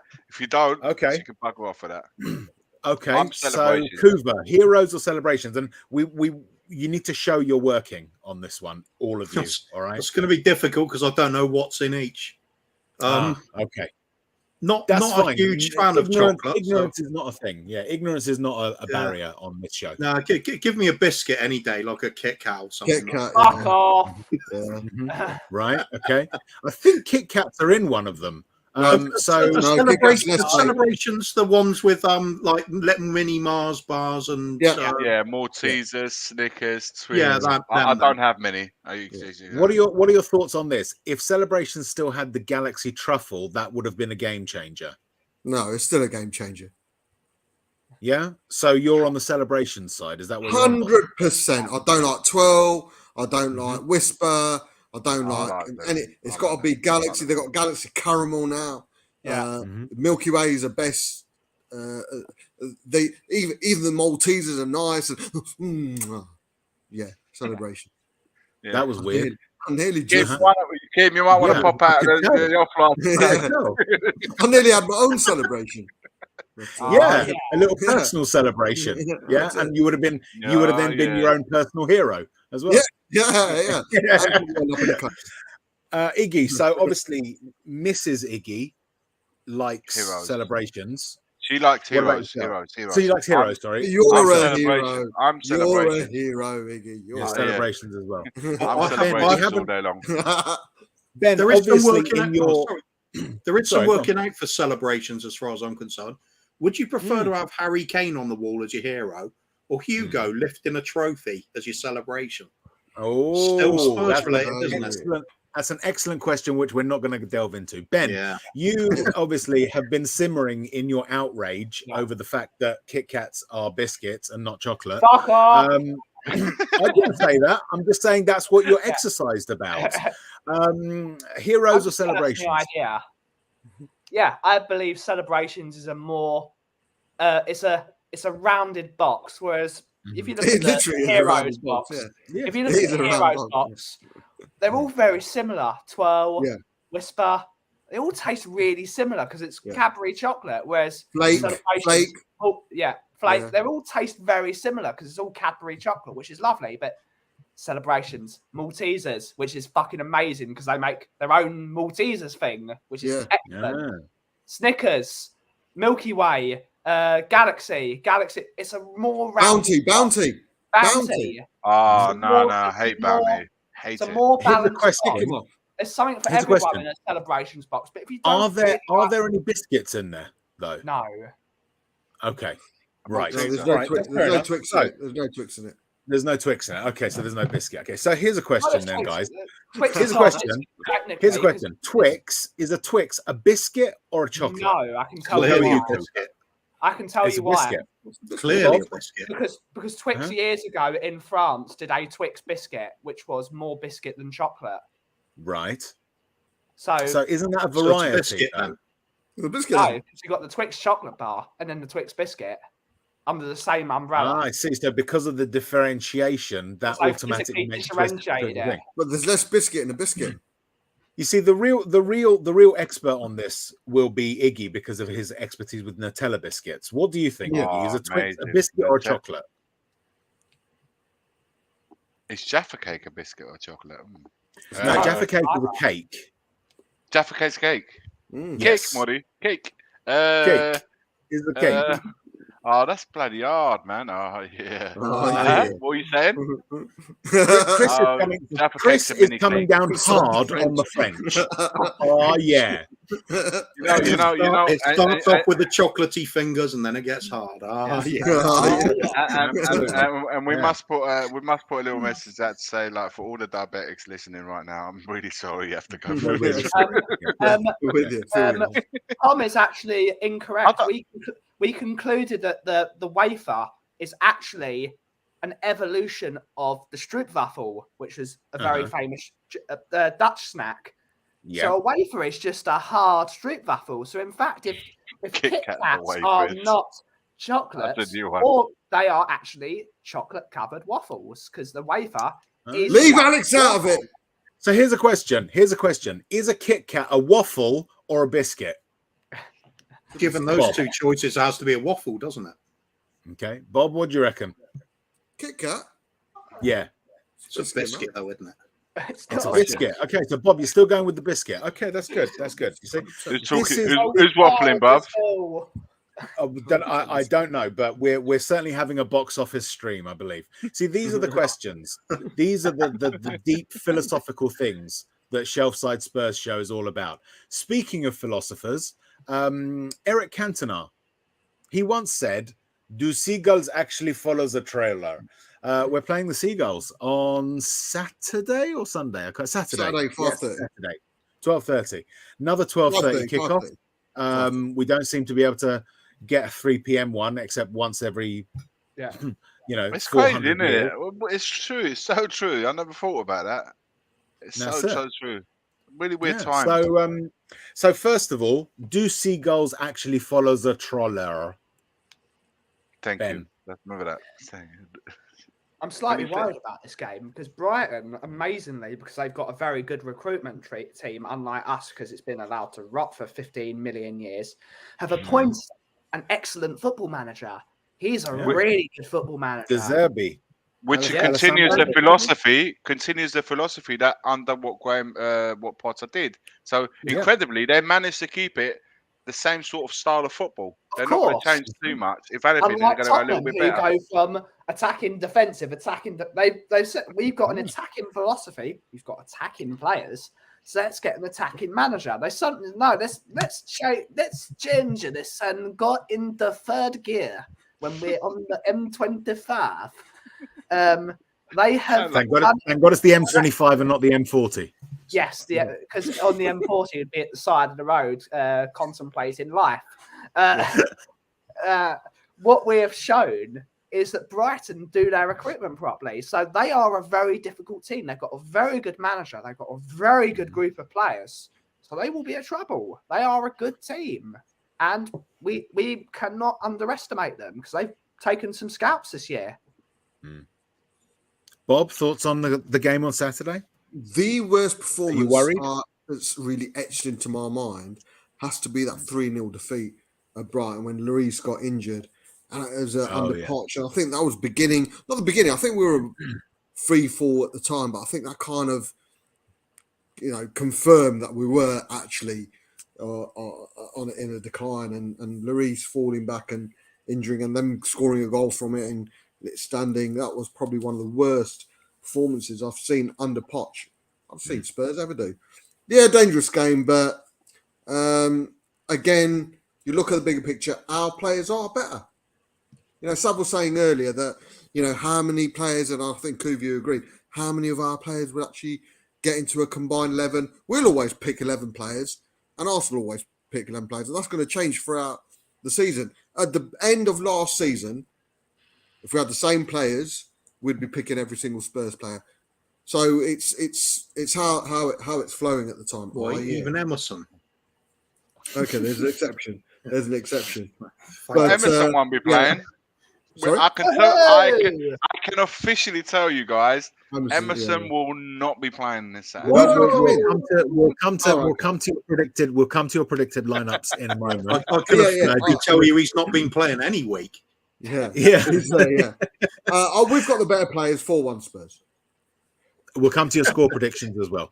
Kuva, just thoughts on the game. Is this going to be a struggle? I mean, how dangerous are Brighton? I mean, I think they're 4th or 5th in the table at the moment.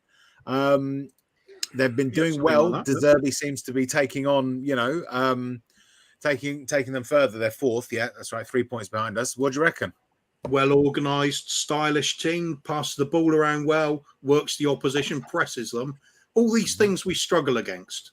And they've got a reputation now for doing well against the big boys as well. It's a very dangerous team to be playing against. If we go in there and expect to win, and I think it's going to be an easy ride, going to come unstuck, I think. Oh, yeah. Going to have to. Oh, yeah. No, easy ride. We're going to have to give them some. Oh, yeah. No, I think we're going to have to. We've got big, strong players. Let's get aggressive, smash them all over the pitch, stop them playing pretty football because we can't anymore. Yeah. So, Iggy, Brighton coming off a 3-3 draw with Liverpool at Anfield. How do you see this game unfolding? Like anything, it's never a great time to be playing a team that's under the influence of the new manager. It's going to be their first home game under De Zerbi, under the floodlights, now that you've told me the time. So it's almost like the scene is set, isn't it? And but guys, after when you lose a game, when you lose a league game, it's very, very important that your next game you don't follow it with the same outcome. So for me, how I see it, the 2 results out of 3, a lot of people have said, I'll take a draw right now, and I can't think like that, guys. I have to see how we are nearer to the game and how we're situated. Obviously, we've had this sad news that there's no way, absolutely no way, it wouldn't have impacted the whole club that worked, with Ventrone. So I hope in the spirit of Ventrone that we really put a good performance, in his honor. But I'm not using Ventrone, but I think these things all come to effect. I think it would be great if we can do that. We respect Brighton; they're a good side, and they can cause us all sorts of problems. But we have to go there with a straight back, and that's what I want to see. I want to see our team go into that game with a straight back. Go with a plan for sure, because there's no way we're going to be going at them and stuff like that. Go with a plan, but also when we do get those counters and those dangerous situation, that final ball has to be, because that's what's let us down. It let us down against Frankfurt. It let us down a little bit against Arsenal because we got in. Yeah. It's just then making it clinical. We have to be clinical in the moments that we get. If we can do that defensively, I think we're good. We're good. I still think we're a good defensive setup. We set up really well. So I'm hoping. Honestly, the hope is always to go and get 3 points. But if you can't win, make sure you come away with at least a point. Just stop. Don't follow a defeat with something that the same outcome. That's the main important thing. So obviously, Iggy, with your amazing insight into the game, you've predicted that Emerson won't be playing on Saturday. Yeah. I don't think any of us saw that. No, I predict he won't be playing for the next 3 games. Oh wow! That's a strong call. That is a strong call. But what's your predicted lineup then? Consider one of them a Champions League game. Davis was back on the bench. So is there a possibility that perhaps he could play instead of Long? He came on. Yeah. Yeah, you're right. Yeah, mind blank. But you guys, there is a possibility that Davis will take Longlay's place. I think he will come in. Dyer, it doesn't seem like it's bad, doesn't it? It looks like he's okay. People were worried about him being injured, but I see those Romero and Dyer keeping their place. Dyer, obviously, if he's fit, Lloris will keep his place. The right-hand side is going to be, listen, for me, it's likely to lean over more to Doherty than, let's be honest, than Jed Spence. I know who I would choose, but I think Doherty will get the nod. I think a lot of people are predicting Perisic on the right and Sessegnon on the left. What's your take on that? I don't like Perisic on the right. I think we got three fullbacks. Rez, you got to remember one thing, all right? There's a hierarchy, perhaps. There's in the role of the changing rooms, they are clear, distinctive roles. You have your two fullbacks on the right, you have your two fullbacks on the left. There's a reason why you have twos, and on the right of our side, we've got three. Now, if you've got Spence, Emerson, and Doherty, you're going to fuck that all off to go and bring a left back over. You are speaking very clear volumes, not to the player that's out suspended, but to these two. You're making it very clear you're not good enough. I'm picking our left back to come and play across. In the situation of emergencies, you can count on Perisic to play on the right. We're not in that situation. We have two right backs. Whether they're good enough or not that's another conversation. But right now, in a squad, in front of all their teammates, you've got two players there. You've got to pick one of them to play there if you have them available. So for me, it would be Doherty. I think, and then it'll be a choice between Cess and Perisic. That remains to be seen. I think it's going to be probably more Perisic, in my opinion. And then you have the two in midfield. I would hope, perhaps, Bissouma starts getting a few minutes, especially against his old team, will be good. But I see Bentancur and Højbjerg keeping their places, and then the front. Now, I said this very clearly. That I don't like Richarlison playing on the right hand side. Either we bring in another midfielder in the five and play two up front. Pick whichever two of the three you want, or we play someone else on that right hand side. It can't be Richie. It's just simply not. I'd rather play Richie on the left if you want instead of Son. I don't really care. Pick who you want. But I'd rather keep one of those guys on the bench to come on, because at the moment you can't go with three up front and then have Brian Hill as the first alternative to those three. It's just not. So for me, I would love to see us go two up front. This is what I would love to see: two up front with five in midfield. Because we have the most options that we have are actually we got, numerically speaking, we have Skip back, we've got Bissouma, we got the numbers there. But I see a 3-4-3. I see the same team playing against Frankfurt. Just adding on to this question, and Iggy, if you want to answer it, what's the more important game, this one or Frankfurt in midweek? We'll come to that. To that. Predicted lineup for Brighton. Yeah, I'm with Iggy. Your next game, Bob. Your next game is always the most important. Always. Yeah, I know, man. But Frankfurt. I know we're going to talk about it later. But I hope this changes. Like Iggy, I want to see Bissouma playing. You going back to your old stomping ground. You always tend to put on a performance as well. I think the way Brighton press, I think counter-attacks will be something we'll be relying on. But I don't see Conte changing it much, man. He has to change Emerson. Is it a game for Spence? We don't know. From the voices and the sounds he's making, it's a no-go. Doherty's came on against Arsenal. I expect Doherty to come in for Spence.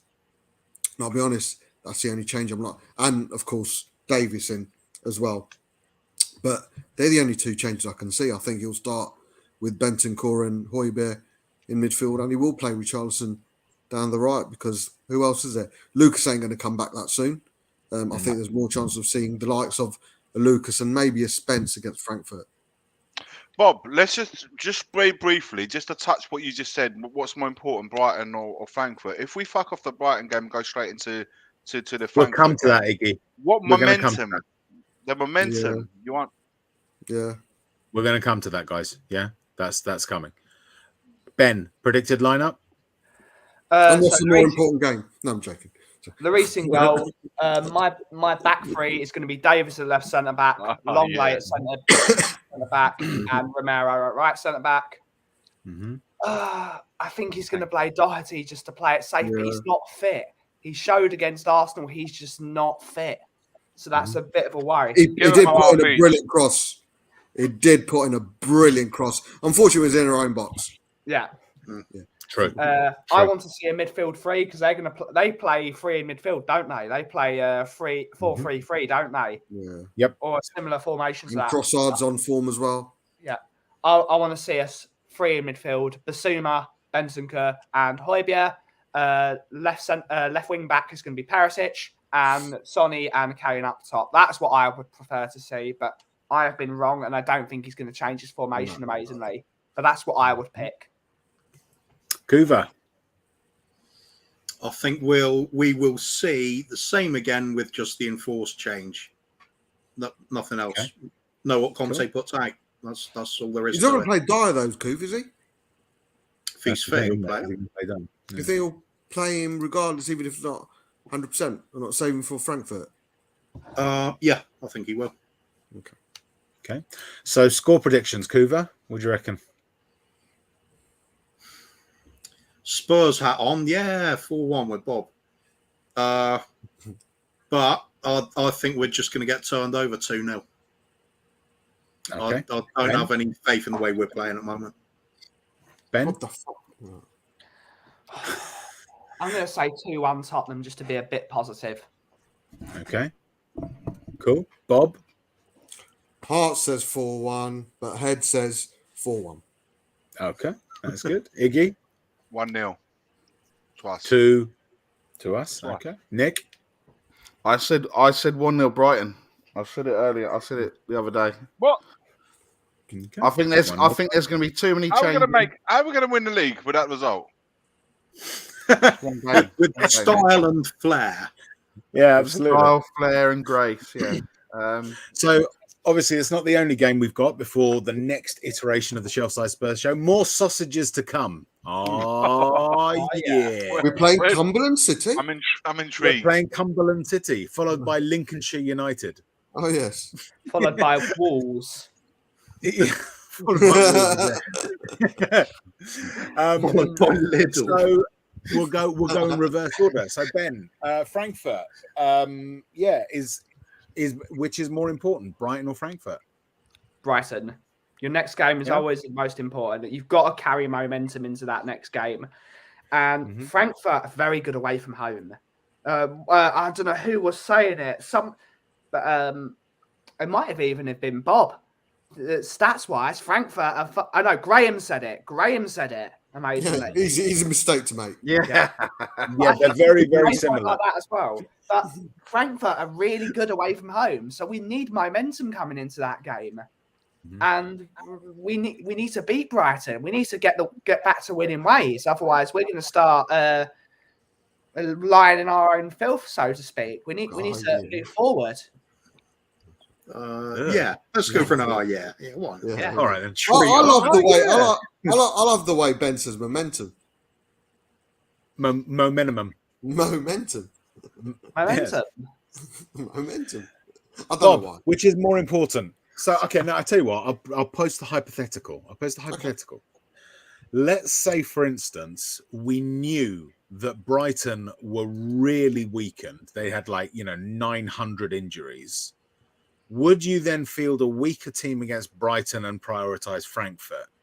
That's the question, Bob. If it's a hypothetical question and they had 900 injuries, I'd hypothetically buy Haaland and no. I would say, I know I'm going to get shit for this, but I personally thought there was a bit of improvement against Frankfurt. And I do think improvement. Yeah, You're there not was alone. a bit of an improvement. You're not alone. Sorry? Yeah. You're not alone in that. Travis said the same thing. Yeah, I think there was. I think there's more. We need our better players against Brighton. I think we can afford. I'm going to obviously famous last words, but I think we can afford to probably put a Spence in against Frankfurt at home, and maybe play a Basuma, who for me we'll wait and see what he's like. So for me, I'd play the stronger team against Brighton, right, and make the odd change against Frankfurt because I think we're good enough. Hey, I was saying we should be winning 6 wins out. 6 games out of 6 in our group in the Champions League. The quality we've got, it's not turned out that way. True, very true. Iggy, mustard for the Seagulls or for the sausages? I'm going to go with a speculative yeah. That's why I laugh, because it's it's so suggestive, it's unreal. That's why I started to laugh. Is that salad out as well? Sausages. Tom's come out with an yeah. Sort of mustard covered seagull, or are you just pleased to see me? What? Bless them. Tom's talking about touching himself, so it's all fine. Big up, No Tom. problem. Yeah, Tom. Sausages, of course. I could do that to a seagull. Excellent. Ranjit? Iggy prefers a sausage. Iggy likes a sausage. Didn't you hear that intro earlier? Who knew? So hang Just on. following So the course. Iggy likes sausages, but Sophie prefers dairy milk fingers. Dairy milk fingers.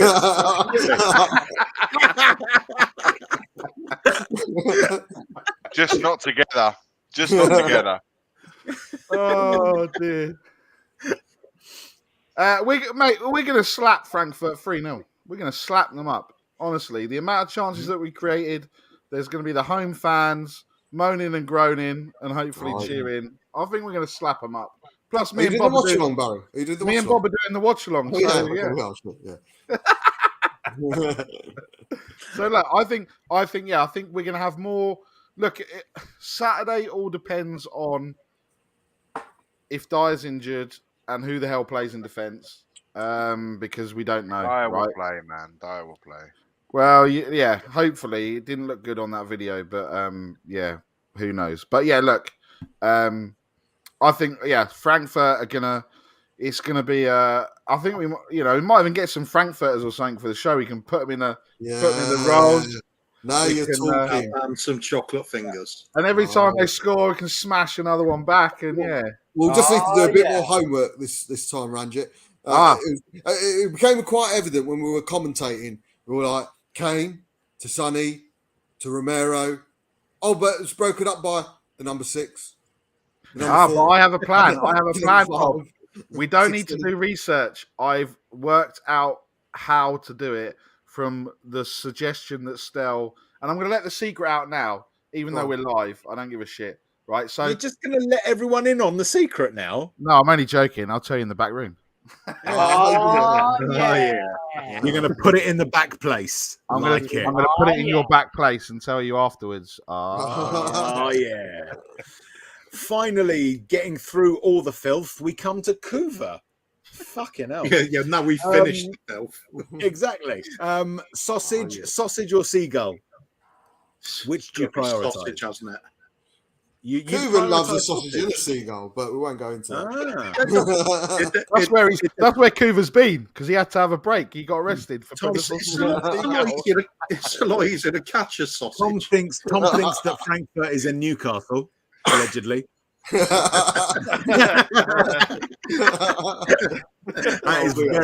That is actually incredibly clever.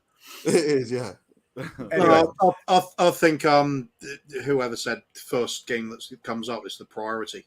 Your next game is the one you got to win. So strongest team possibly available for both games. Conte's not going to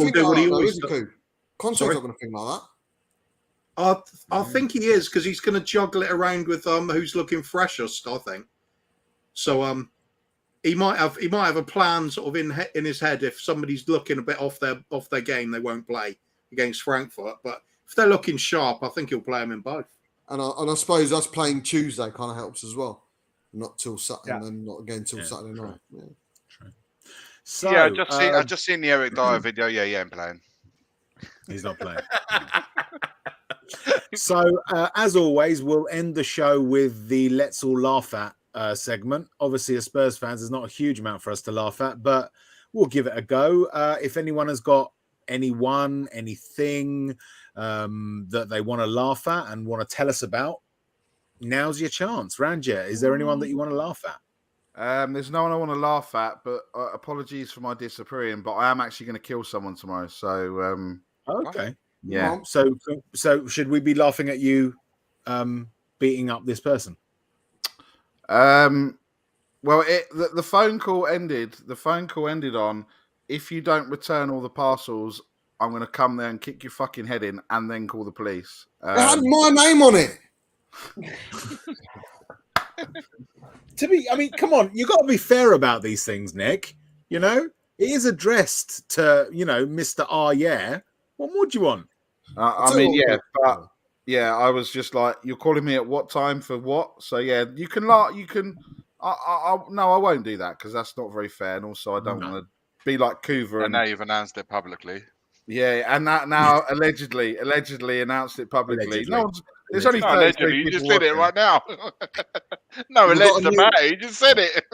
We've got a new guy. Trying to drag me into it as well. Yeah. So we're not going to be laughing. We're not going to be laughing. No. We're not going to be doing anything. I'm not going to be doing anything. We'll be visiting. Allegedly. Allegedly.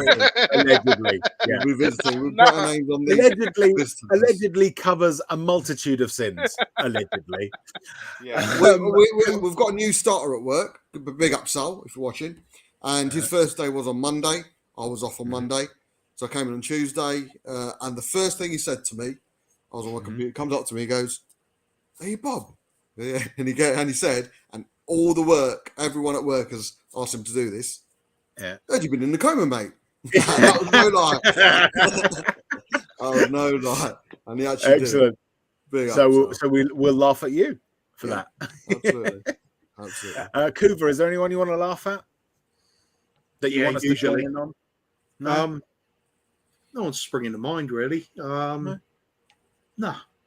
Okay. It's a serious weekend, I think. That's fine. Serious face. Especially on Saturday night. Absolutely. Serious face. Yeah. Ben, anyone you want to laugh at? Baboon milk from the cinema. Yeah, baboon milk. Oh, we want. Yeah, we can laugh at baboon milk. So I'm going to laugh. I still don't understand it either. I've got one actually, Rez, that I want to laugh at. Oh yeah, go on. AC Milan. Oh, I knew he was going to say that. I knew. Yeah, man, bloody hell, that escalated. I was thinking of saying something earlier in the stream, but I thought I can see the pain on the man's face. I wouldn't go. As Sophie's put it best, shots fired. Yeah, definitely. I said the most offensive thing tonight. Yeah. Ben what happened, man? What? Ben did, yeah. What happened? What happened, Iggs? I think it's very clear what happened. Otherwise, you won't be bringing it up. Think? No, all jokes aside, what do you think? Why did it turn up? Well, there's a few things. They started off all right, in my opinion. They did the first 15, 20 minutes, started off all right. But they went in there first and foremost with it's not excuses, it's actual facts. They went in there with a sub keeper because the first keeper got injured in international duty for France.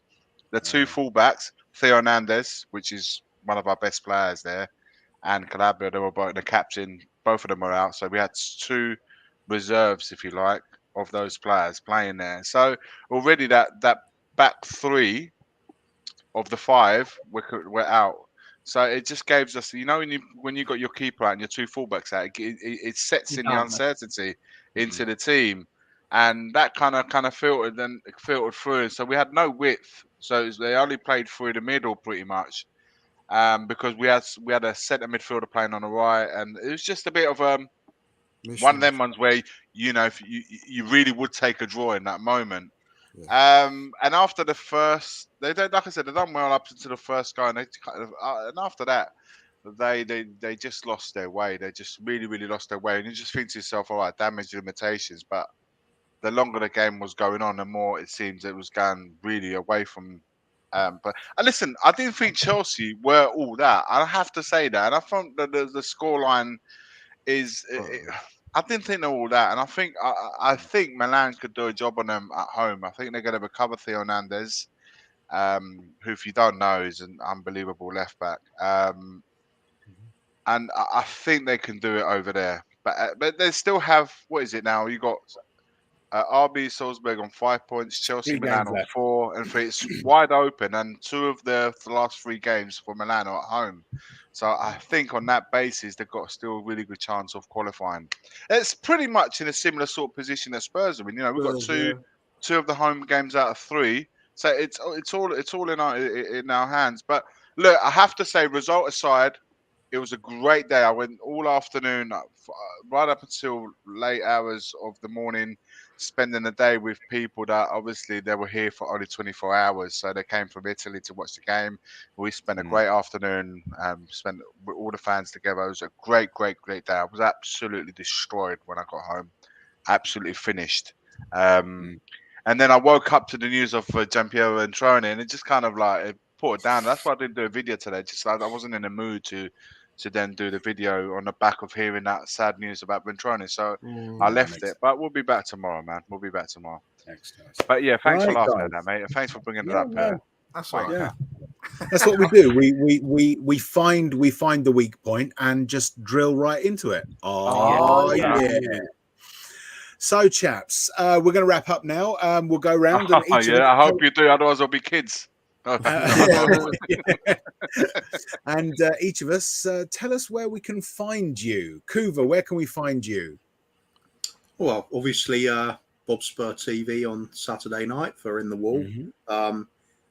Apparently, that's must-watch viewing. Sometimes it's good. Please tell allegedly. Yeah. We're gonna finish it with allegedly tonight. Come on, it's better than going to bed early, isn't it? Yeah. Sometimes. Other than that, Sunday night I'll be with Bobby K on the 3 Spurs Boys channel doing another episode of Couve and the Kang with sort of some adapted games from other places, a bit like somebody else might do on the Japan Aware.